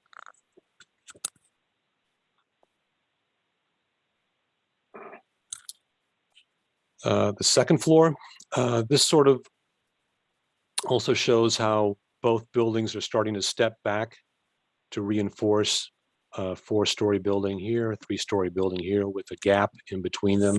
As you view this building from the Newburyport Turnpike, you'll see that recess and hopefully read it as 2 separate buildings. They're also treated differently in terms of the architecture on the exterior, which we'll get into in a minute. There's a 2nd floor outdoor deck off of this lounge and co-working space that also has a stair that connects down to the pool level. We have balconies that face the Clipper City Rail Trail side, and on the Turnpike side, we have Juliet balconies in many of these units.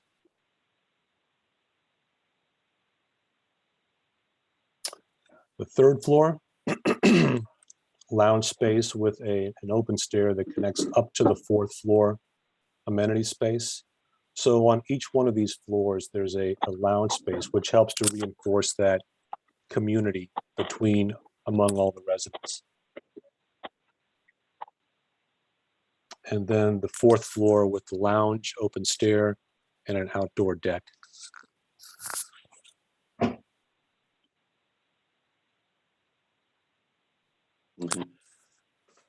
On the roof, we are making accommodations for solar power as we did on as Lou did on the other 2 projects.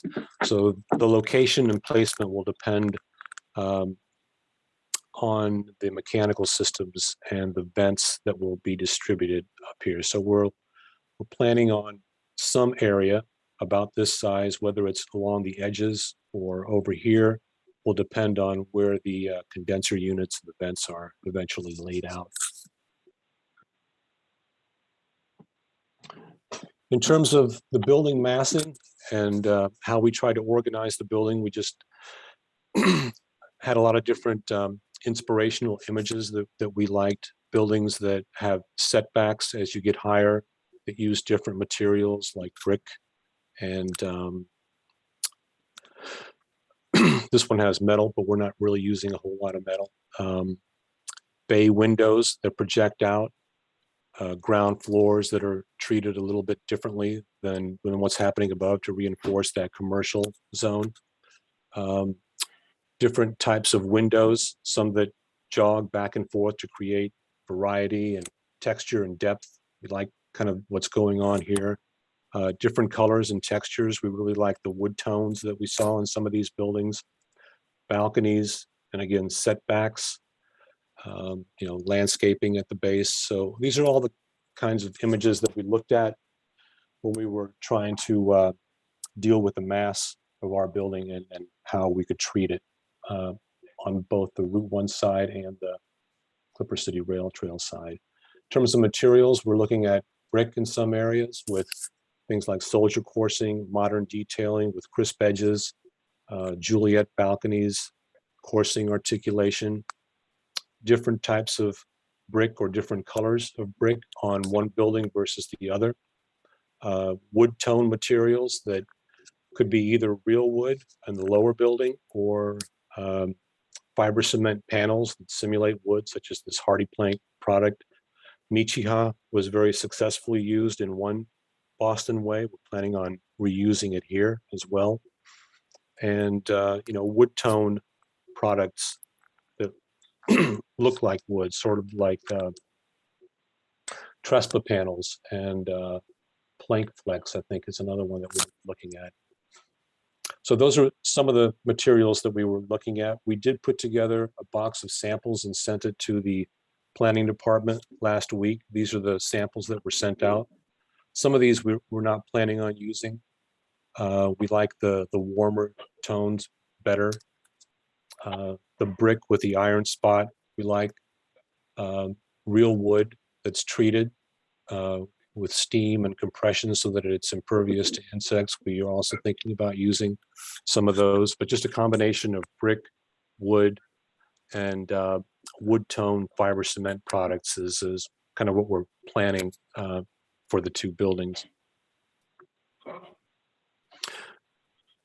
This is a sort of a 3D view looking towards the Clipper City Rail Trail and showing how some of those materials we plan to use on both the 3-story building, which we see as some brick and some wood siding like material. The retail area could be Nichiha panels and glass storefront to make it sort of stand out, contrast against the residential building. You see the pool here with the connection to the upper level deck. We want the main entrance to be very open and welcoming with a lot of light coming out. So we're looking at open storefront, a lot of glass here, as well as in the amenity area to try to separate these two buildings, providing a lot of fenestration and views out toward the rail trail and back towards 1 and 3 Boston Way. On the taller building, we're also looking to use brick, but primarily at the ground level, all the way around. And then those wood tone products, warm and slightly cooler ones, to provide some contrast and variety throughout the building. We're also trying to treat the upper level of the building, the roof line, with different parapet heights in order to provide even further breaking down of each building so that there's not one long roof line. We're doing that both the front and the back of the building. This is the Route 1 side. You can see the bay windows that we've tried to incorporate, the retail area, the amenity link in the center, and then breaking up that roof line on both of the buildings. And then reinforcing that whole curve as you go along Route 1.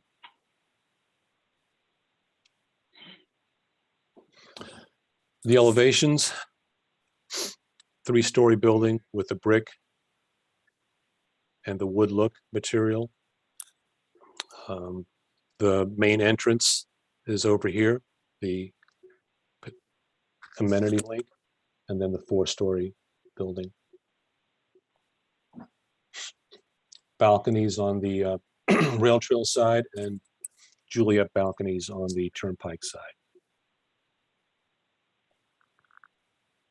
And we tried to use different colors and textures to really make these two buildings play off of each other and work well together.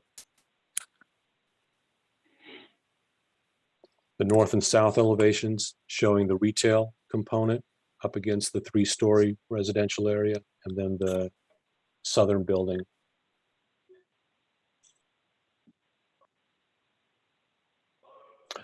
A section through the 3-story building showing the parking level below grade.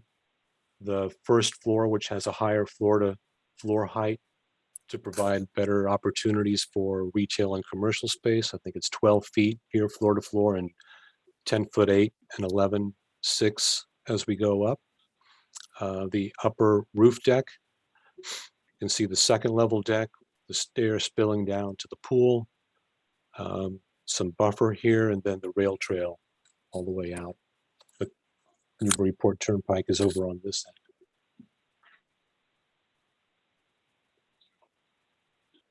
And then we have a few renderings just to highlight some of the things I just spoke about. This is an overall view that shows kind of the connection.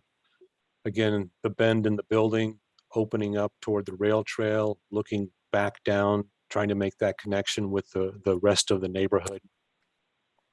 The big turnaround, the pedestrian connection through Hill Street, which will cross here and then come across like this. That's the existing connection to the rail trail, and then the other one is down a little bit further. Opportunities for solar panels on the roof being shown. And then a view looking southbound on Route 1, showing a band at the ground floor to help define that potential retail zone. Some setbacks at the 3rd floor to even more help diminish the bulk of the building with a balcony there, a small retail component, and then these bay windows. The 3-story building kind of ends here, and then the 4-story building picks up here with the link you can see kind of peeking up over the edge. The landscaping and the buffer elements here, building sign.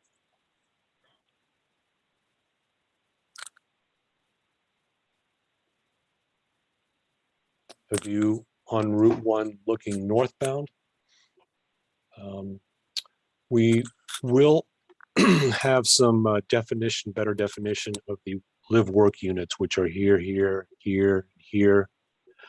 Those will have these canopies similar to what was used on 1 Boston Way, canopy frames to help define the entrances to those units. Those are not shown here yet, but they will be in 4 locations. And again, that band across the base to help define that retail commercial zone. Breaking up the roof line a little bit with angles and higher parapets so that it doesn't read quite as long. Same over here. And then the setback of the buildings to help define that gap between the two of them.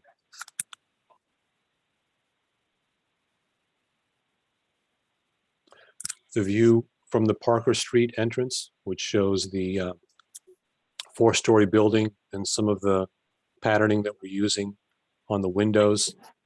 All these windows will be operable. I don't think some of them are not shown as being operable, but they'll be casement or awning windows. Balconies on this side. All the windows and sliding glass doors obviously will be insulated, and we're also looking at what sort of sound mitigation we can get in those windows, especially on the other side that faces Route 1. We're looking at a variety of window types, maybe even the ones that are going to be used on 3 Boston Way, because those are quite soundproof and highly efficient. The entrance down to the parking garage is here, the turnaround, the main lobby entrance, and then the rail trail over here.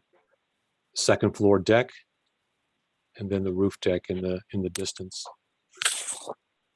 And here we're looking at using, again, brick and wood look materials on the upper portions. A view of the entrance. Since it was raining so much last week, we thought we'd include a rainy shot. What it looks like when it dries out. A view of the 3-story building with the pool in the foreground and a short wall that's there to protect everyone. It's directly accessible from the gymnasium, which is down on the first floor. Balconies, and then these setbacks that again help to try to break up the length of the building.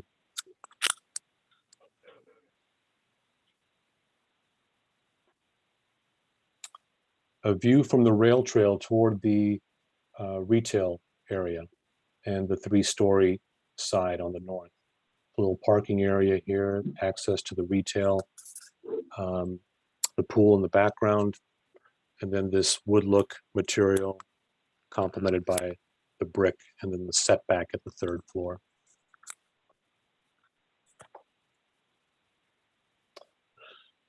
And lastly, just a little close-up of that earlier image we saw showing the entrance, the turnaround, and the whole way we're trying to connect back to the rail trail and break up the building into 2 pieces with that link and the entrance, pool, and the turnaround area. So that's the bulk of our presentation. Those are all the slides. Andy, do you want to, or anyone, Bonnie, do you want to take it back now? Yes, I do. Thank you very much, both to you and Scott and Bob. I know everybody's eager to get going on the details, but so that I don't forget it, and it is an important part of our review, I'd like to call on public comment at this point. If there is anybody who would like to comment, please state your name, your address, and let us hear from you. Andy, can you let anybody speak who raises their hand?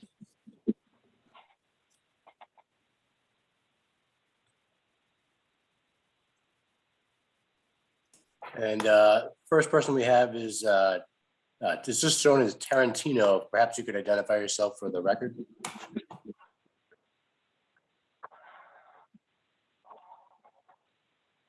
And person identified as Tarantino, you will have to identify yourself. You have to unmute on your end as well by pressing the unmute button that should appear on the bottom left of your screen.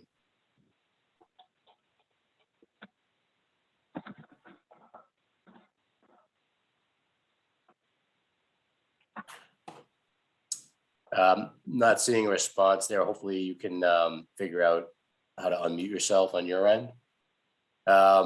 We do have a Donna Tarantino, and perhaps that's the same person with 2 devices. I'm not sure. Just say yes. Yes. Yes.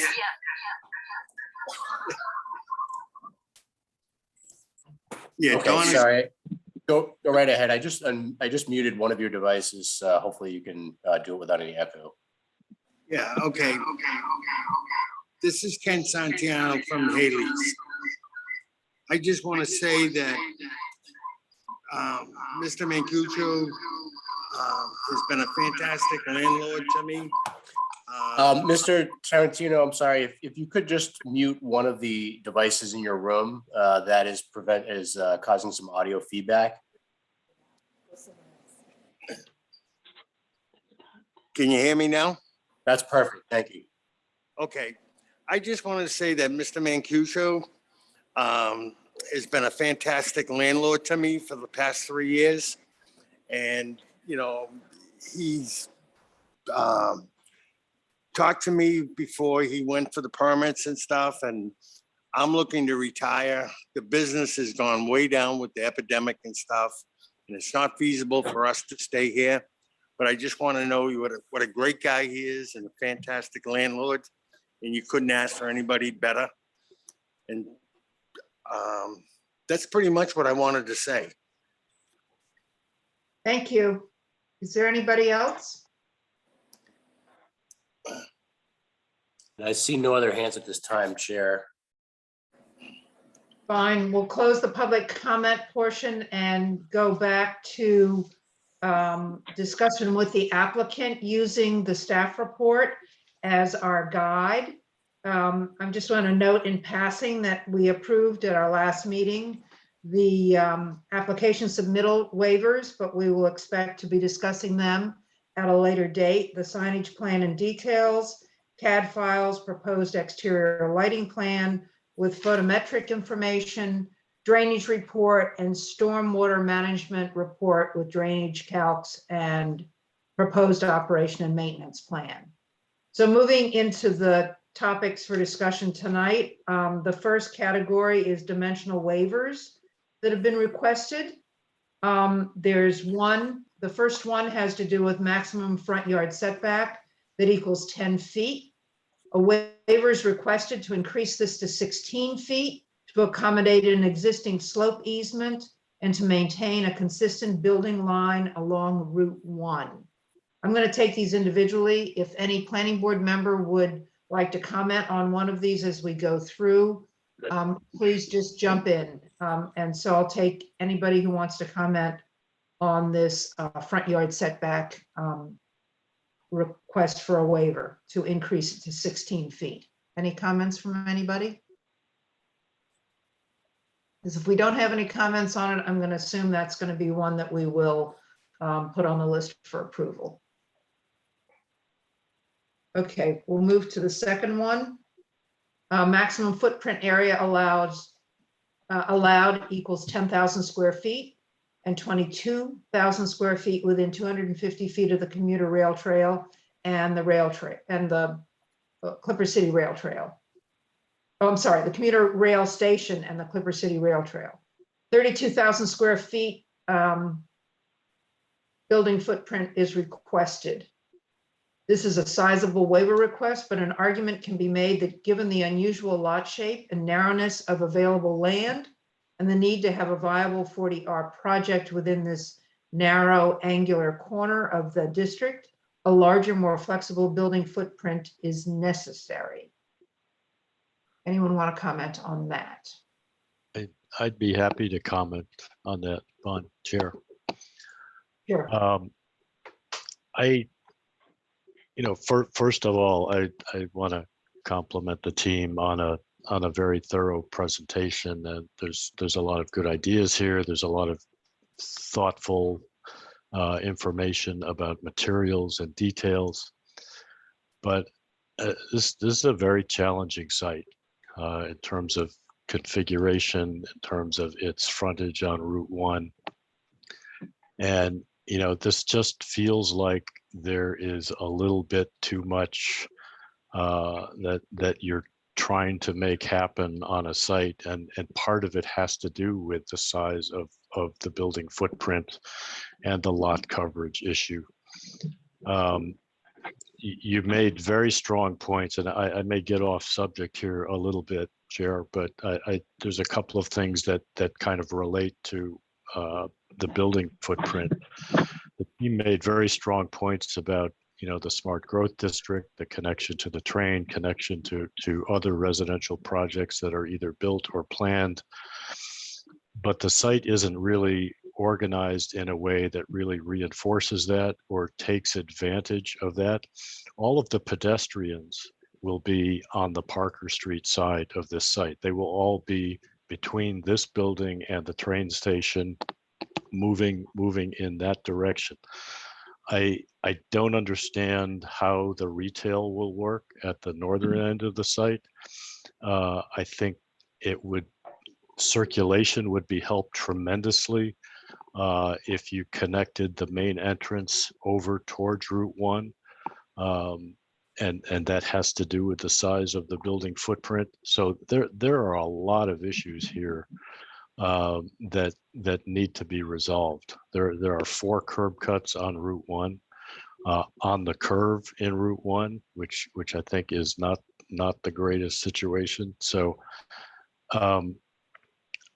I fundamentally I have a problem with the lot coverage waiver, but because there is such a significant footprint for this building, it creates all kinds of other issues. that I think really need to be talked about in detail before this project should move forward.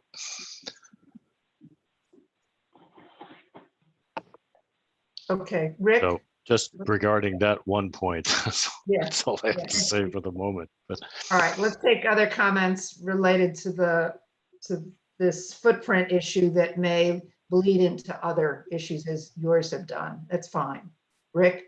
So I would echo a lot of what Bob said. I would put it almost, put it stronger. I would say that pretty much all of the issues that I have with the site plan have to do with the size of the footprint. It crowds out, you're squeezing in so many different places. It's creating little corners on the north side, on the south side. It's squeezing the pedestrian connection and so forth. So there's a lot of difficulties with that. I have to assume that when we adopted the smart growth district and said 22,000, is that what it is, 22,000 square feet next to the rail trail, that was because we analyzed all the lots and figured out what the appropriate footprint would be. So I think that a 45% increase over the maximum footprint size is a really big chunk. We raised this at our September meeting, and I don't even think the building has changed much since then. So I think that that's a point that we made pretty strongly. I think that the building has to get smaller. That's I think a no-brainer at this point, just looking at all the issues we're going to be dealing with in terms of vehicular circulation, pedestrian and bicycle circulation, which hasn't been addressed at all. There's been talk about pedestrians, but no talk about bicycle circulation, safety of parking movement in these small lots, and the list could go on. So I have some serious issues with not the idea of a waiver, but the idea of a waiver of 10,000 square feet. But when you say that you have serious problems with the size of the building, you're still referring now just to the footprint. Yes, exactly. Yes, that's all I'm referring to. Yes. Yeah. Okay, good. Others on this particular issue? Anyone else want to comment on it?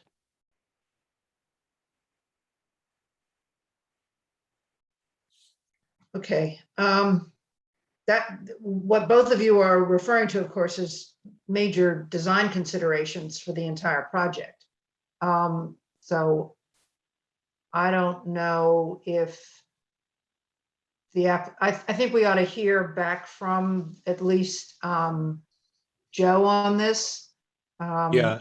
Or you want to think about it before you want to respond, but just sort of your initial reaction so we can get started on this. Right. So as I stated, when I started, we did look at a number of different schemes when we were first designing this, including a 2-building scheme, which had 2 buildings at around 13 to 14,000 square feet. Each of those would require their own lobby, and there would be a gap in the middle. Both buildings would be at 4 stories, maximizing the height at 45 feet. We looked at that and we saw really no benefit for a 2-building scheme in such a tight lot where the lobbies would be so difficult to access. That's why we consolidated the lobbies and the amenity spaces in that space in between, and then voluntarily dropped the height of the northerly building to 35 feet to compensate for that, because it's the right thing to do urbanistically. We went back and looked at a 2-building scheme after we had our initial discussion with you on September 17th, and we still feel that we're making the right move now, both for the residents and for the town. I don't think there is a benefit to have 2 buildings both at 45 feet on this site. I think we totally agree with the 22,000 square foot limit. It's a good one, but I think it really has to be looked at site by site to see what the constraints are on some of these different sites. If you look at this site, you can tell right away that it's just so narrow that it would be difficult to accommodate 2 lobbies and access for fire trucks and provide amenities for them to meet that 99 unit maximum on this site. So we think that this is the right solution. We thought long and hard about it. We think that composing these buildings as they are composed, one against the other, is the right way to deal with it urbanistically as well as for the community. Chair, I wonder if I could just make a comment relative to that. When we're talking about urban design, and again, there's a broader context here related to the smart growth district. For me, urban design starts with the ground plane and the connection of uses and reinforcing pedestrian circulation, making simple, legible vehicular circulation. I'll be very honest with you, on this particular site, in this location on Route 1, the height of the building is not at the top of my list in terms of urban design considerations. And when lowering the height of the building at the north end creates a larger footprint and squeezes those urban design issues at the ground plane, and creates difficult circulation, unclear connections, then I think you've got to step back and take a look at that again. I think there's a lot of things that aren't working at the ground plane here that really need to be looked at again in terms of how this building functions, how vehicular circulation works, and how all of this connects to the broader smart growth district. Any other response to what Bob has said? Because I agree with you as well. I'm not worried at all about 45 feet across the whole structure if we could work out a much better layout and circulation, everything he said. So I was heading in that direction. He just got there first to say it. So I'll just reinforce it. Thank you. But urban design is also putting retail, if retail is part of the program, putting retail where the people are. And if all of the pedestrians are moving between this project and the train station and connecting in that direction, that's where I would want to put retail. The very small piece of retail at the north end of the building, which is served really only by the rail trail and by cars pulling into the parking lot, doesn't seem viable. I would think you would want it in a place where it had, maximum pedestrian connection. So, there are things like that I think you really need to think about.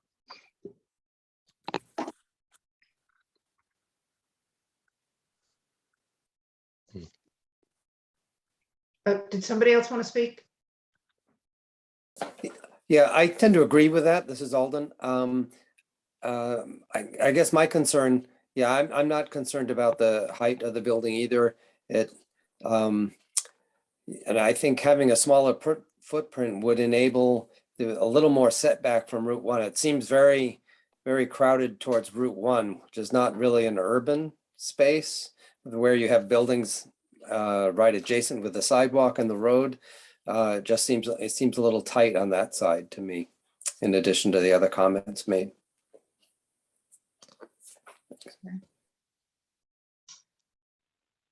I'm going to move on to just try to cover, we may circle back on this, but let me just go through the other waivers. The third one is about the minimum 60% of the front building facade must be at the front line. A waiver is requested to allow no facade at the front line on Route 1, which speaks to Alden's comment right now, due to the existing slope easement and lot geometry. A new pedestrian sidewalk will be constructed, as we know, along there.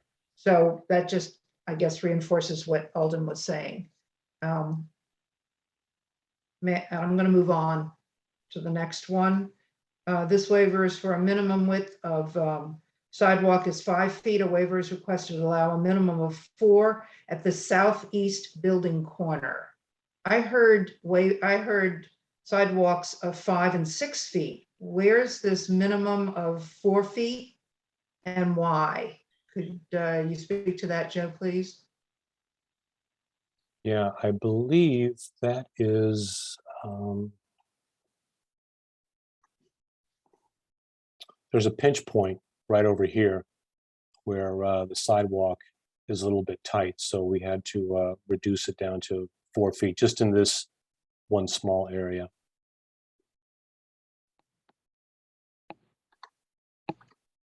Okay, that seems relatively minor in the bigger scheme of things right now.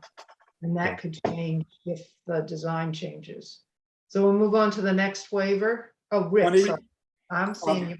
Yep, go ahead. So on this thing, we're looking at things in little silos here, and I understand that, but this is a function of, again, a function of the design, and it's a function of the building footprint. And one thing, a theme that goes through a lot of this is talking about pedestrian connections, when one of the things that we strongly asked for, and said it was going to be something we told them we were going to be asking for, was a bicycle and pedestrian connection from the rail trail to Hill Street. And this particular plan, and it's hard to talk about that waiver in isolation, but this particular plan takes that bicycle and pedestrian connection, turns it into a pedestrian connection, makes pedestrians cross 3 driveways instead of the plan that we looked at earlier, one of the images in this presentation actually shows a direct shot along the property line to Hill Street. So there are inconsistent pictures in this presentation. But I think, again, this relates directly to building footprint, and it also relates to not talking about what we asked for when we met previously about paying attention to pedestrians and bicyclists, which this plan doesn't do. Okay, good. To connect that. But we do have to get through all these waiver lists, so I'm glad you're bringing in the bigger picture as we go along for everybody.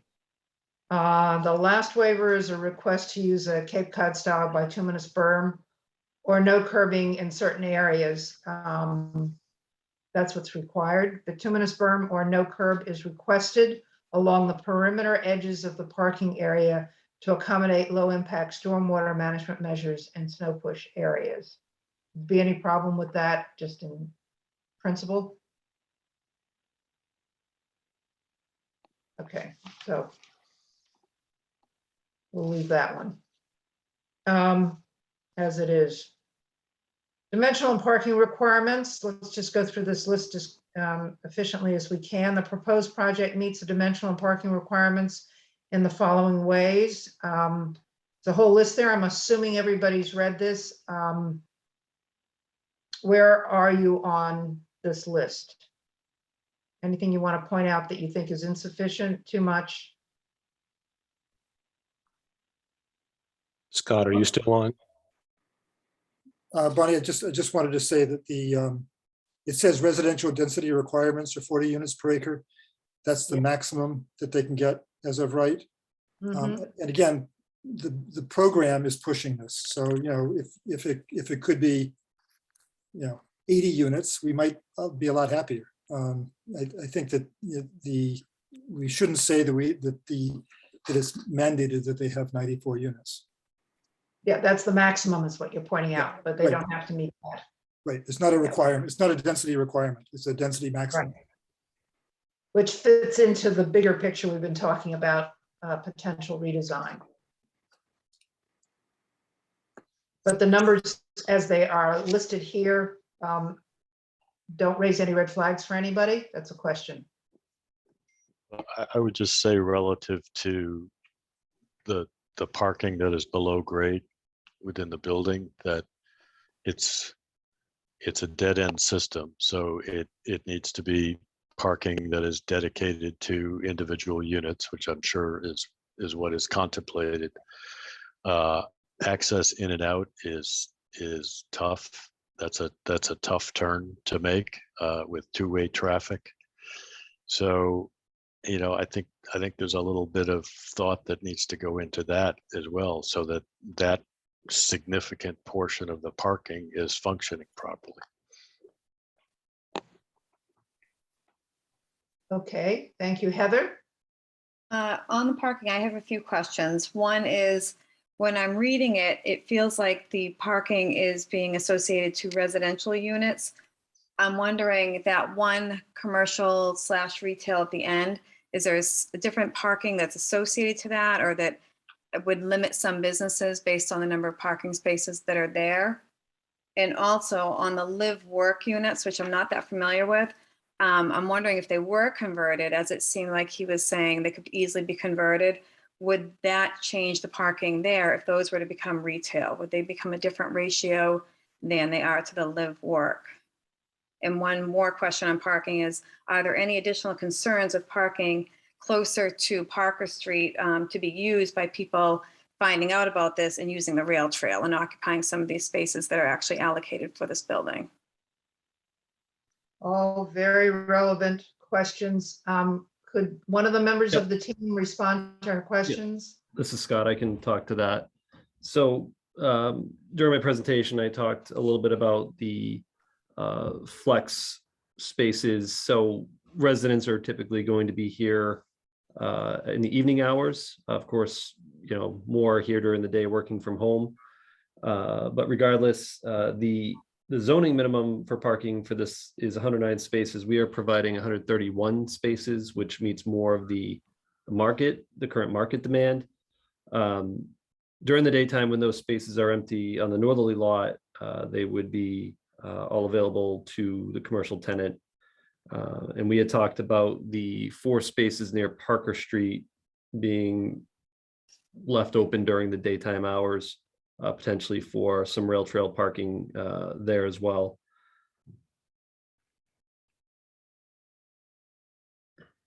I have a follow-up question to that. Sure. So I can't see the north parking lot working unless residents are required to leave during the day. It just doesn't, you know, how, if somebody pulls in, how are you going to lease the space to a tenant who can't be assured that there will be people who aren't staying home all day or leaving their second car there or something like that? So I guess I would think, and then this a related question is, the live work spaces don't make any sense at all unless they have parking in that north lot. This is not a pedestrian, you know, having the live work spaces face Route 1 is not bringing somebody from downtown to walk there. So it's, you know, I guess it's not a question about the parking spaces, it's a question of the management of the parking spaces. And it would seem to me that that north lot just can't be residential parking.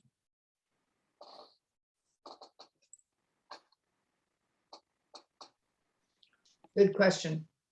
Okay, we'll leave that with the applicant team. Anything else on the dimensional and parking requirements section? Heather, your hand's still up. You probably want to take it down, or I'll forget and keep calling on you. Thanks. The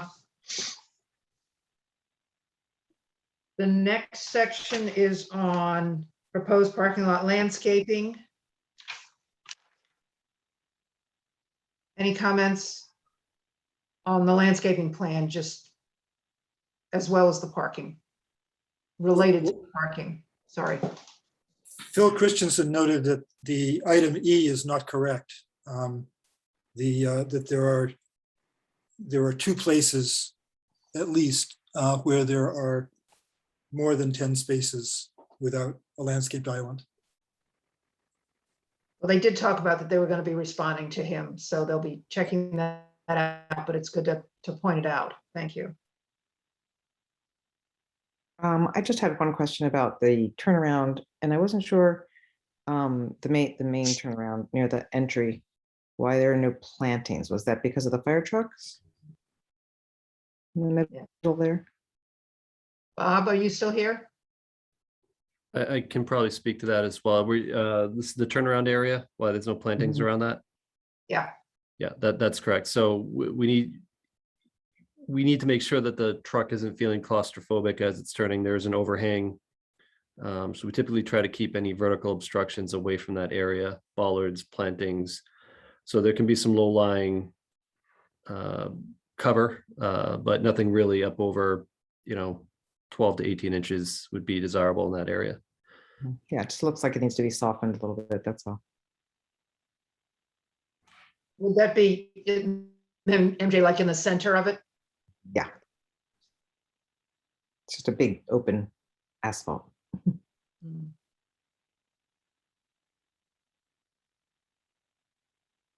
It's I guess to the extent that it isn't all asphalt, it is unit pavers will be used to distinguish between the different surface textures. So that the turnaround actually is not asphalt, only the parking spaces and leading up to it. Right. No, I understand that. I was just mean, Whoops, you just. sorry, muted. my internet connections are really bad. I'm moving around the house. I just meant hard surface, sorry. So the idea is to soften that a little bit. Okay. It's a minor point. We're trying to capture everything now so we can not have to come back to it at a later time and wish we'd done it earlier or gotten it out there earlier. So this is good. Should we move on to requirements for affordable housing? So those are met. The numbers here are obviously in relationship to the total number of units now. So if they were reduced, then the number of affordable housing units based on 25% would probably decrease. But that we'll deal with when the time comes, if it comes. There is a request for a submission waiver that we should vote on tonight for an affordable housing marketing plan. Andy, I'd like to ask your advice on this. Those are usually submitted before final occupancy or first occupancy in a large project of this nature. What would be the appropriate deadline for that? Sorry, say that again for the. For a submission of a affirmative housing marketing plan. They're asking for a waiver. We're going to vote on this tonight, and I just want to know it should be submitted by what deadline? Yeah, so we would want that prior to the approval. But technically what we did in the case of One Boston Way, if I'm not mistaken, is we made it a condition that prior to the occupancy or prior to the approval, but we extended that to allow prior to the occupancy in the building. So I think that prior to the occupancy in the building is what makes sense here because they have a fair amount of back and forth, even those templates that are used for this, fair amount of back and forth with the state. So just to allow some latitude for that time frame to play out, we thought it would make sense to have, I think, as a condition of the approval, that be finalized and on record prior to the first occupancy. Okay, so there's a difference between our seeing the submission for the plan and then when the plan is actually approved. I guess I confused those two. So this is a waiver request for submittal. Do we want to just leave it open and say, if we're in agreement with that, you have a submittal waiver, but it must be submitted before we make our decision? Yeah, exactly. So submission of the draft prior to approval, right? But on record, essentially finalized and on record prior to the occupancy of the building.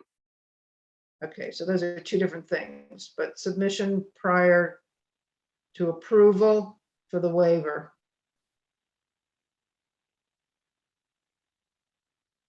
All right.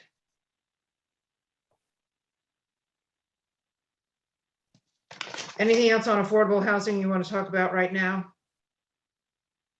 From my end? No, anybody, I'm sorry, rest of Oh, the planning sorry. board. Sorry, we're back to everybody else. That's my general type of request. Okay, we'll move on to, well, I don't know. Yeah, let's talk about design and materials and all of that, just to give the applicant a sense of where we're coming from on what we've seen. I'm just going to take them open-ended. Anything you want to say about massing scale, height, proportions, exterior style, entries, materials, energy efficiency? Let's just go for it. Bonnie, before we do that, I just want to have a question for clarification. So we're going through Yes. this list, but at some point we'll be going through the plans themselves and focusing in on details. We can Or- focus on them at any point you want to. If you want to have something brought up. I didn't know whether we You mean- wanted to, I didn't know whether we wanted to be looking at the plans, the plan details, or just looking at these categories of information. I'm trying to keep it general now, because if we Okay. go into a lot of detail at this point, it may become not only overwhelming, but it may become irrelevant. That's what I wanted to clarify. I didn't want to miss the opportunity to comment on the plans, but I'm happy to go through this process and then. Yeah, next we're let's gonna stay at comment on this the plans later. level. When we get through this, I'll ask the applicant team what more they want from us tonight, in terms of the response that they feel they need to make to what we've said. And then we'll go from there. So let's keep it, I guess it's relatively high level at this point. But right now I'd like architectural input from others than, I mean, more than just our architect and our designer on the planning board, but anybody can speak up at any time. You want to kick it off, Bob? Sure. I mean, I think relative to everything that was shown in terms of the palette of materials, in terms of the effort to break down scale, I mean, those are all for me the right direction to be thinking in. So I think in terms of what is resulting here and what we're seeing in the images in terms of the character of the building, the quality of materials, I don't have any negative comments about that. I think that's the right direction to be going in. And it's a good architectural firm working on this project. They've got a long track record of very good work in Boston and elsewhere, and I have utmost confidence that they can execute this at a level of quality that we all expect. So I think what's been shown so far is a step in that direction. Does anyone else want to comment on this topic? Yeah, I agree with Bob on that, and I think it's the attempts to break up the surface and the different materials and the different heights and different indentations of the surface, I think is the right thing. Okay. Thanks. I'm sorry, Beth. Yeah,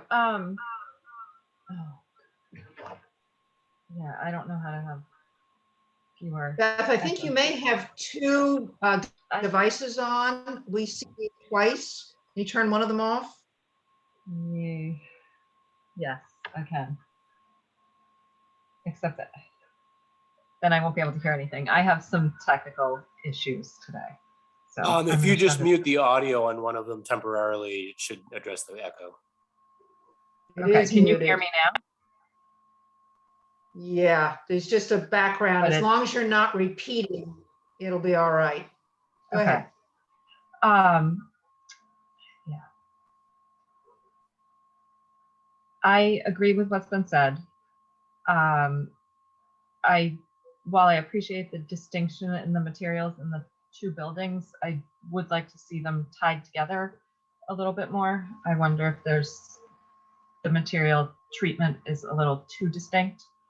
I also feel that while there's so much detail in the front,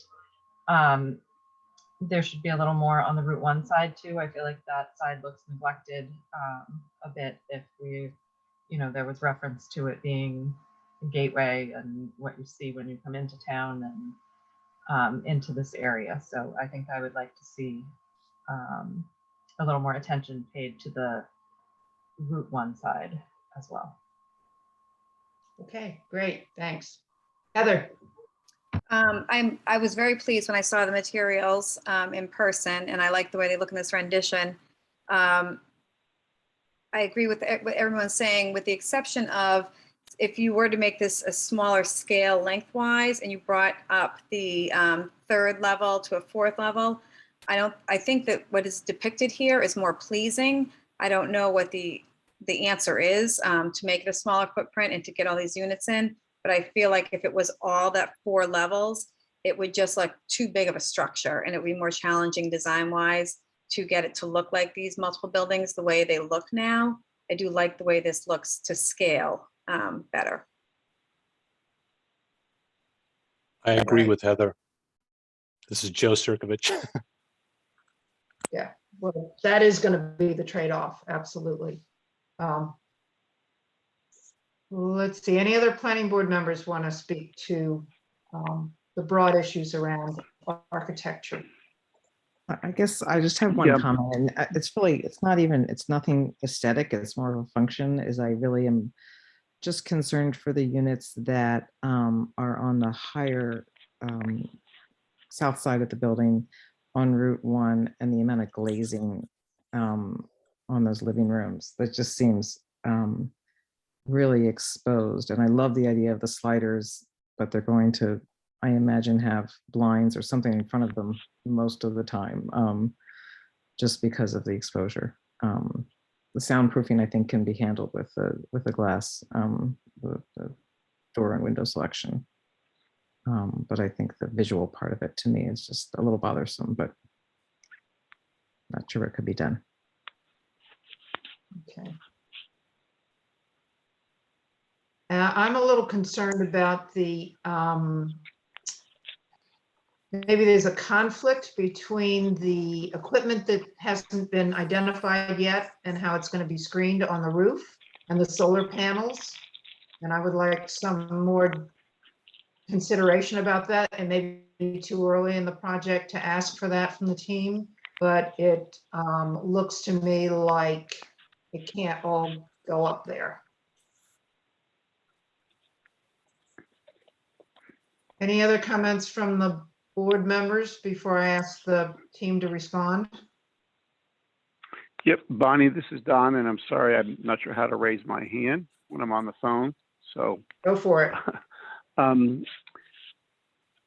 We understand, or I understand, that the applicant must conform to the stretch code. My question to the applicant is, have you done a study to determine the incremental cost and or life cycle savings for taking this building, either making it a net zero building or decreasing the energy use per square foot by 50%? Hopefully the question is understood by someone on the applicant side. Again, that's my only new comment. A lot of the other comments I agree with, but I'm not going to be repetitive. Thank you, Don. Great. Okay, good time to turn it over to the design team to respond specifically to Don and to some of the other comments that were made, if you have an answer. We have not done an energy study yet at this point, but we plan to do one as we solidify the design and know exactly what we're designing to. So that will be forthcoming. Thank you. Anything else about our other comments on architecture at this time? Well, I heard someone, I think it was Mr. Trainer, mention 80 units. I'm just wondering how he came up with that number. 80 60, 85? What, you know, how are we supposed to respond at this moment in terms of the layout? I'm just curious. That was not a proposal for 80 units. It was basically saying that your program aiming at 94 units is what's creating a lot of the difficulty. So I don't think that's you're not required to provide 94 units, except that that's your desire to do it, to maximize the site, and that's very understandable. But because this is an oddly shaped site, I just don't think it's reasonable to expect that. Well, I think you need to design the building to the site rather than to the number of units. Ah.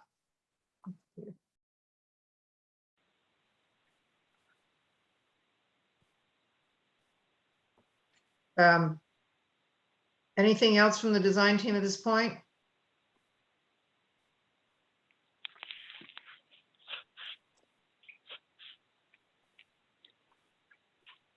I also see Lou's hand up. Is that meant to be responded to? I mean, you're welcome to speak, whoever's there, if it's Lou or someone else. Or is it not meant to be raised? I've been having some problems getting online. Are you able to hear me now? Yes, we are. Oh, thank you.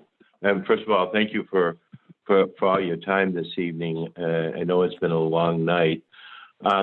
In terms of the number of units, I think I'm hearing Mr. Tainter say that he's not really trying to tie us down to any number of units, but he's looking to ensure is that the site works and functions in terms of circulation. And we're trying to do that and balance that as well. The site can accommodate 99 units. We've reduced it to 94 in an attempt to try to make the site work. But I've heard a lot of the comments this evening, and I do understand what needs to drive the project is something that circulates better than what's currently circulating. And if that can be done with 99 units, fine. And if it needs to be less than 94, so that's what I'm hearing is coming from the board. I do want to say that I really am very committed to energy efficiency. I think that you'll see in One Boston Way, we are LEED certified and Fitwell certified. In 3 Boston Way, we're LEED Gold certified, passive house. We're shooting for passive house as well as Fitwell. So in terms of fulfilling sustainability issues, we're committed to doing that. I can tell you, however, that pricing within the last couple of years, even since we started One Boston Way, has accelerated significantly. There's significant supply chain issues, material issues, labor shortages, and pricing on nearly every aspect of this project continues to go up very quickly, and much more than we could have ever even fathomed when we did our initial financial models. Fortunately for us, the interest rates have come down to offset a little bit of those cost increases. But if you're following the news, it looks like interest rates will be climbing maybe in the second quarter of next year. It's really hard to say. But when you layer on additional costs for energy conservation, as much as we're committed to doing it, passive house and LEED certification, using the highest quality materials that we can use, and I think that was evident in One Boston Way, and we're using the same material for 3 Boston Way. We're committed to all of those factors, but then trying to make it financially feasible at the end of the day. There's a certain number of units that we need to have to make it work, to balance it. And the other thing that I think is important here, traditionally the 40R districts in most communities throughout the state require, has a guideline of 20% of the units set aside as affordable. We're doing 25% here in Newburyport, not only on this project, but 1 Boston Way and 3 Boston Way. So right now we'll have a total of 64 units, of 64 affordable units if all 3 phases, so the 3rd phase is ultimately approved. And you'll have 254 units that will be counted towards your housing inventory, which hopefully will give the city control or future control on its I guess growth of residential housing. So we're committed to using the highest quality materials. We're concerned about sustainability and energy conservation, and we want to make our projects livable. 1 Boston Way, I think we were very fortunate in leasing up all 76 units in the first month. And that's because we have, I think, a high-end building. It's attractive. And we're going to essentially adopt all of those same characteristics in this building. But I have to have the balance of cost and affordability. And the marketplace is really working against us with supply shortages and high escalating labor costs. I don't think I answered any of the architectural questions. Don't worry about it. That's great. We do require in the smart growth district 25% affordable. So that is the requirement here. You know that. I know you do. Typically in a 40R district, it's 20%, and Newburyport adopted 25%. All that means to say it makes it even more challenging to make a project financially feasible. Right. And I don't know where it fits in, but I know there are rebates and discounts and all sorts of things related to making energy efficiency more affordable. And I know you can take advantage of those, but I'm not going to talk details right now. I trust you on your pro forma. Let's put it that way. Yeah, well, we've looked. Mass Save is the agency that you'd go through for the rebates, and it comes to about $3,000 a unit to do the passive house and the LEED certification. You may be looking at between 35 and 40,000 a unit, and your rebates are $3,000 odd a unit. So. Okay, thanks. I'm going to move on to the design standards, just to make sure we haven't left anything out. We may have hit some, well, I'm not sure we have. We're talking about sidewalks and location of building and garage entrances. I know that was touched on. And vehicular access is going to be looked at by the Traffic Safety Advisory Committee, and so we can leave that and get feedback from that meeting afterward. But any comments you want to make, board members, at this point on this very long list at 10:05 of site design standards that you feel the applicant should consider at this point, looking at this again at a rather high level? I know they would appreciate it. So whatever you'd like to say at this moment about these that we haven't covered, please chime in. Do I see any hands or hear any voices? I guess just quickly, I would say at a high level in terms of the site, there's really 2 fundamentally different sides to this building. One faces Route 1 and is fundamentally an automobile and vehicular environment. And I really don't know that there will be a lot of pedestrian activity on that side of the building. And I think that the site plan and the landscape plan should maybe acknowledge that. I've said this before this evening. I think fundamentally it's the south side of the building that is potentially the pedestrian environment. That's where there should be hardscape. That's where there could be units that are more like live work units, because that's where you are relating to the public. So I think the plan needs to kind of recognize those realities about the site. So that's just at a very high level. It doesn't get into a lot of detail, but I think fundamentally there are very different environments on each side of this building. I would agree with that, and particularly the issue of the live work units and commercial space really should be. We talked about that again back in September about how this should be oriented toward toward what I think is the front of the building, which is the Parker Street access to the building.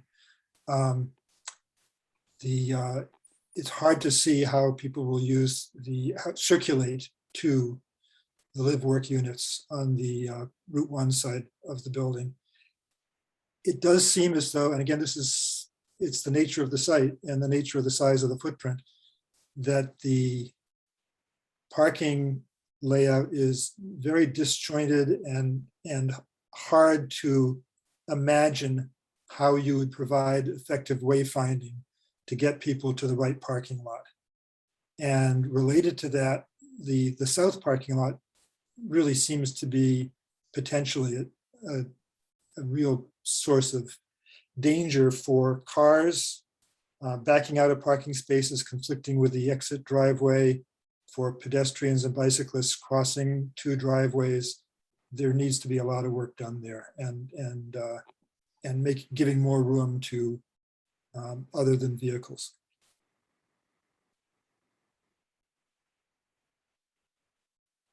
Okay.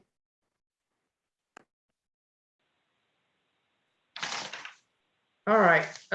We've probably given the design team a lot to think about,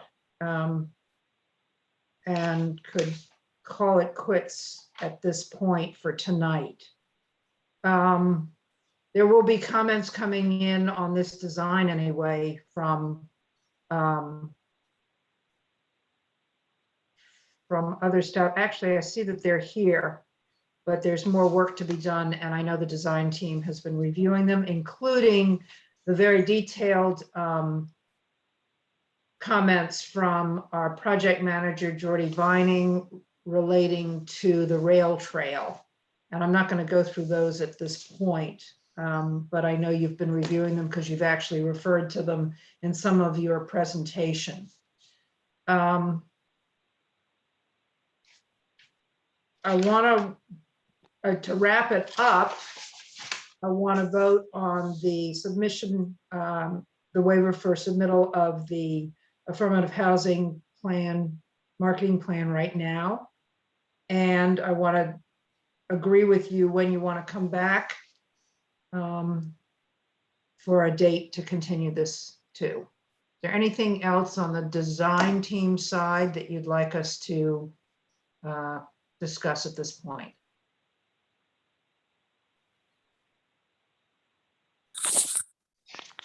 No. Okay, so let me have a motion first of all to approve the submittal requirement at this time for the affordable housing. I think it's called the Affordable Housing Marketing Plan. This is just a submittal waiver like we did at the last meeting. Do I have that motion? Bonnie, Yeah. this is Lou Minicucci again. If I apologize for interrupting. Yeah. The housing plan that we were talking about will probably be identical to that of 1 Boston Way, which took over a year and a half to negotiate with DHCD. So the only difference will be the location of the units that takes a lot of scrutiny by DHCD once again. And that's really hard to do at this point until the plan gets absolutely finalized. So I think there's some comfort on your end to know that the language is all been worked out. We're operating with an approved plan by DHCD now, and it'll be essentially the same plan, which is locations of units and to be identified. Well, that's also good news for you because we're just talking about the submission of a draft plan to us to know that it's in the works. But to actually have Okay, it yep. approved, what we talked about earlier, you may have missed that part of the conversation. We talked about with Andy was the idea, was the condition in the decision, which would be when that actual plan has to be recorded. And we'll talk about that when the time comes. But at this moment, we're just allowing you to submit the draft plan at a later date and not tonight. Okay. Yeah, and if I could, Bonnie. Yeah, Andy, go. So, yeah, if I could, Bonnie, just to clarify to Lou, Lou, I think you may recall this, but I think on 1 Boston Way, we had the original condition might have been prior to building permit. And I think what we did was extended that to occupancy, recognizing the time frame you had with DHC to get that wrapped up because it took such a long time. Right. So I think that's what we're really talking about here is that prior to occupancy, while you do have a draft that's the board needs to have, even if it's consistent with 1 Boston Way, that you'd have to have that finalized with DHCD and recorded, of course, to cover all eligibility of the units prior to the occupancy. Right. True. Okay, I understand that. And the plan will be, the plan's going to be identical too, other than the dates, but I'm okay with that. Great. Okay, so let me have thank you very much. Let me have a motion to approve this waiver for submission tonight. So I would make the motion to waive the submission requirement to simply require the draft affirmative housing marketing plan to be submitted prior to our decision with the final plan prior to occupancy. I wouldn't put the second part in there yet. Okay, that's fine. Just Take off because the it's a middle waiver. I want to keep it Okay. clean. And can I have a second, please? I'll second. Whoops. Right. Fight it out. Who wants it? Either. Go ahead. Go ahead, Alden. Okay, I'll Got second. Alden on that. Let me call roll. Alden, Yes. Beth, Yes. Bob, Yes. Heather, Yes. Rick, Yes. MJ, Yes. Don, Yes. and Bonnie, yes. So that's done. Our idea was to give you plenty of time to come back with responses to our comments tonight and other work that may be done for December 15th. Does that work for the design team? Yes, I believe it does. That's great. So I'll take a motion to continue this application to December 15th. Actually, I have a question of the applicant. In saying that would work for them, will they be able to address Phil Christensen's concerns, including the plan requirements? Scott, are you still on the line? I am here, of course. I think this, the way I look at this, the comments, a great deal of them are highly technical in nature and have little to do with the site layout and configuration. We would address certainly anything that would affect that and answer any questions or concerns that may have been misread or not part of what he had at the time he reviewed that. But I guess I feel we have some things in flux right now that are going to involve a lot of engineering work. So it wouldn't be very prudent of me to go through answer all these questions, which may or may not apply when we come back to you on the 15th.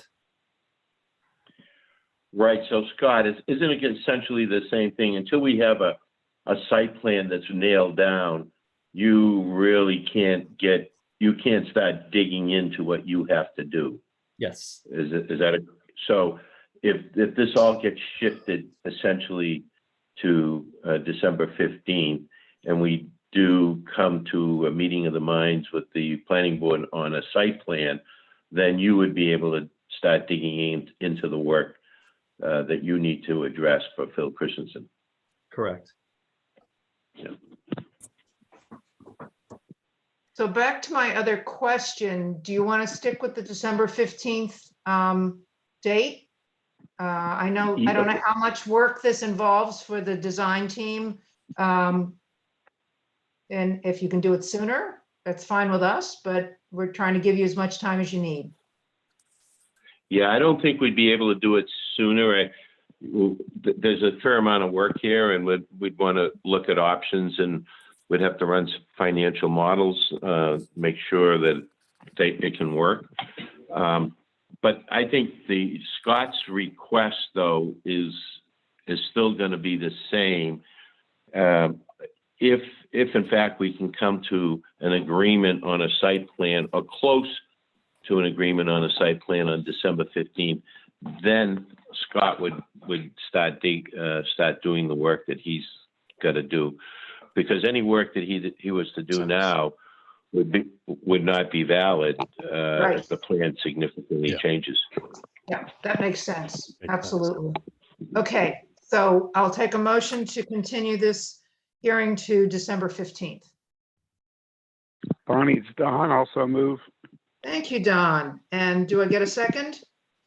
Or who do I get it from? Second Sorry. from Bob. Thank you, Bob. Okay. Right. Calling roll. Alden, Yes. Beth, Yes. Bob, Yes. Heather, Yes. Rick, Yes. MJ, Yes. Don, Yes. and Bonnie. Yes. So we'll see you all back on December 15th. Thank you. Okay, thank you very much. I appreciate all your time this evening, and sorry to keep you so late. I will see you on December 15th. Thanks. Okay, this is the work we all need to do, and we're going to do it. Okay. Thank you all. Thank you. Okay. We have one minor request for, a request for a minor modification on 75 Story Avenue. As Andy said earlier, when I tried to move it forward, it's pretty straightforward and simple. Are you going to present it, Andy? Yeah, I'm certainly happy to. I think we have James Mitchell here as well I'm as the sorry. applicant. Oh, no, that's quite all right. And James, Whichever one of you wants to. Yeah, James, jump in here if you'd like. But I think some of you are familiar with the project, obviously. I'm just going to pull up the plan for it, but this was some of the board members here were involved at the time. The CVS project at the corner where Story Avenue meets Low Street. This is the CVS and the gas station here, and the fencing question is Wait a minute. actually. Andy, we can't see it. Just says your screen sharing. Doesn't have any imagery. Okay, yeah, I'm not exactly sure what's going on there. I think some sort of glitch seems to have happened when we gave permission to Joe, because we didn't seem to have this issue before.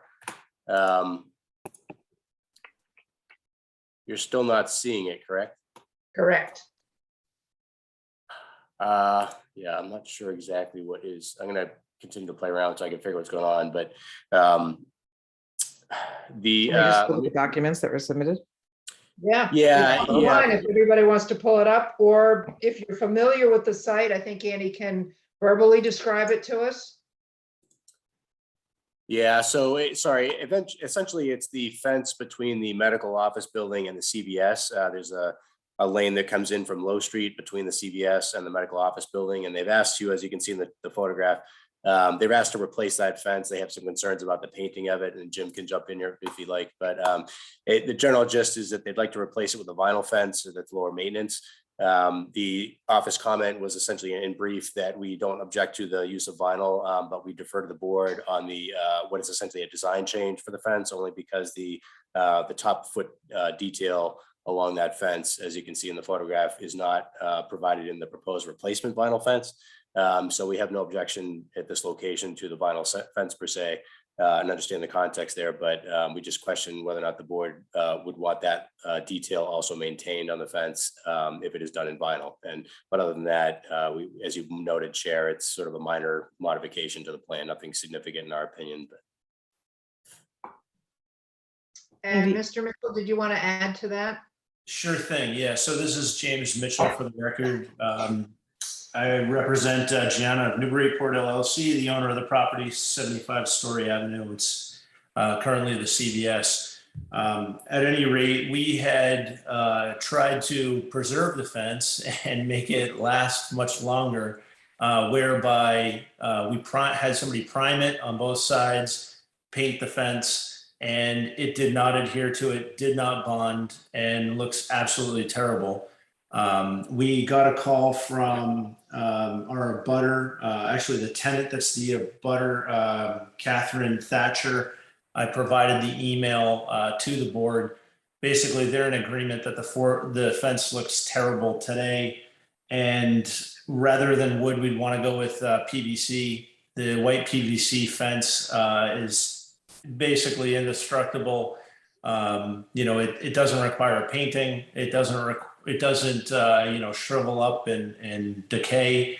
And if you look at actually the Dunkin' Donuts across the street from us, the fence between them and I forget the name of the project is a fence exactly like what we're proposing. It's a privacy fence, white in nature. And, anytime you're dealing with lattice or some kind of detail on top that's ornate with ice and things like that, it can break, or kids will grab it and pull it and snap them, things like that. So we're just trying to make the building and the property look nice and well maintained. So that's really the reason for us making this request. From what I understand, if we had an approval within the last few years, this would be basically a minor modification that we could make at the planning level without coming to the board. But at any rate, we're just doing what we can to follow the rules and regs and want to beautify the property. Well, thank you very much. Are there any questions? Okay, we're going to have a double motion here. It's a motion to consider the request minor and to approve the request for the minor modification as described. I have a motion. Bonnie So Don moved, also MJ. move it. Don, okay, and a second. I can second it, MJ. Thank you, MJ. Roll call. Alden, Yes. Beth, Yes. Bob, Yes. Heather, Yes. Rick, Yes. MJ, Yes. Don, Yes.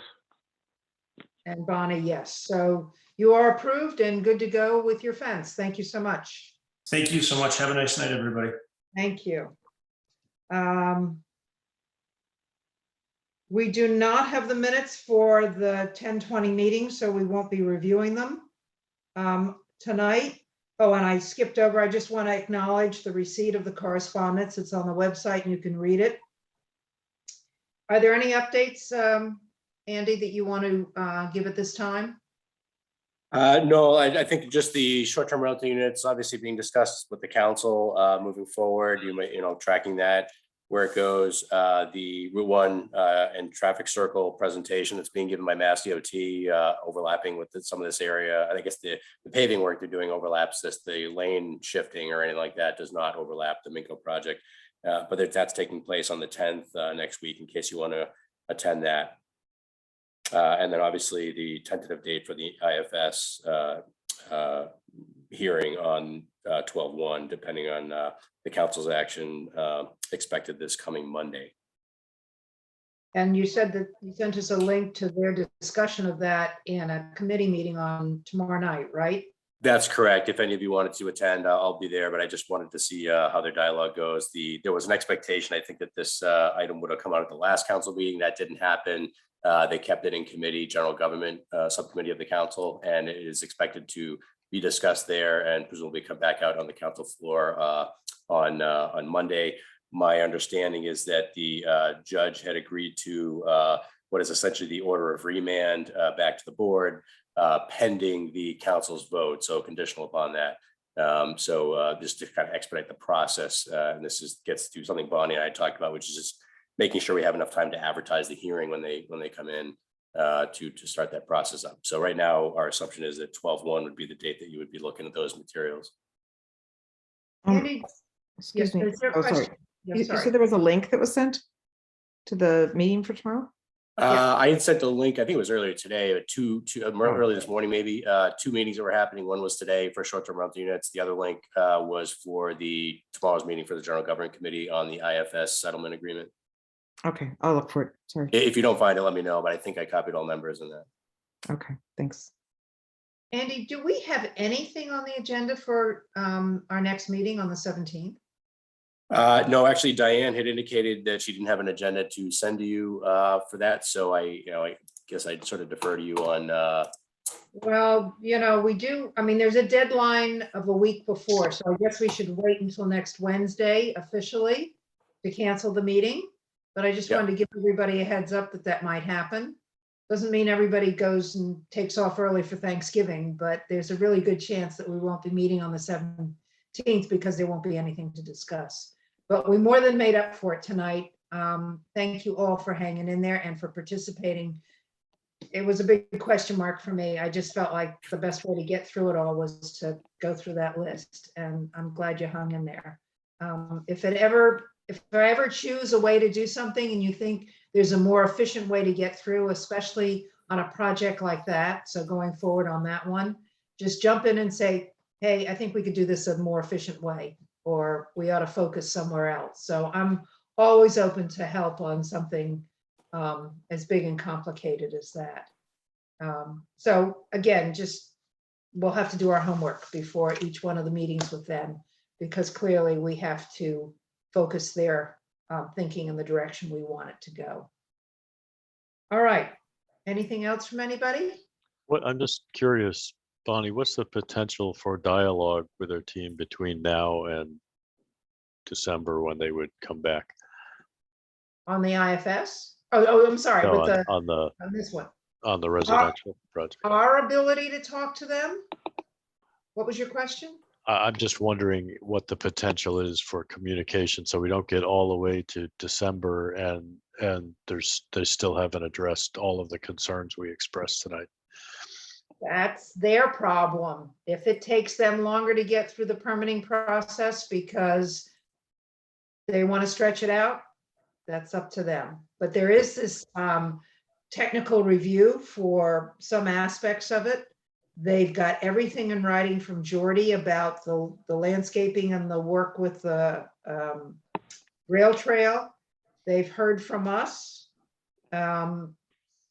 This is how the process works. They want to break it down. They obviously want to do the site plan first to make sure that we're all in agreement on that before they do. Yeah, I mean, they got way down the road with a scheme that is based on a very bad site plan. So. Well, we gave them, as Rick said, there were the two of us and there were staff there back in September, and they moved ahead with this.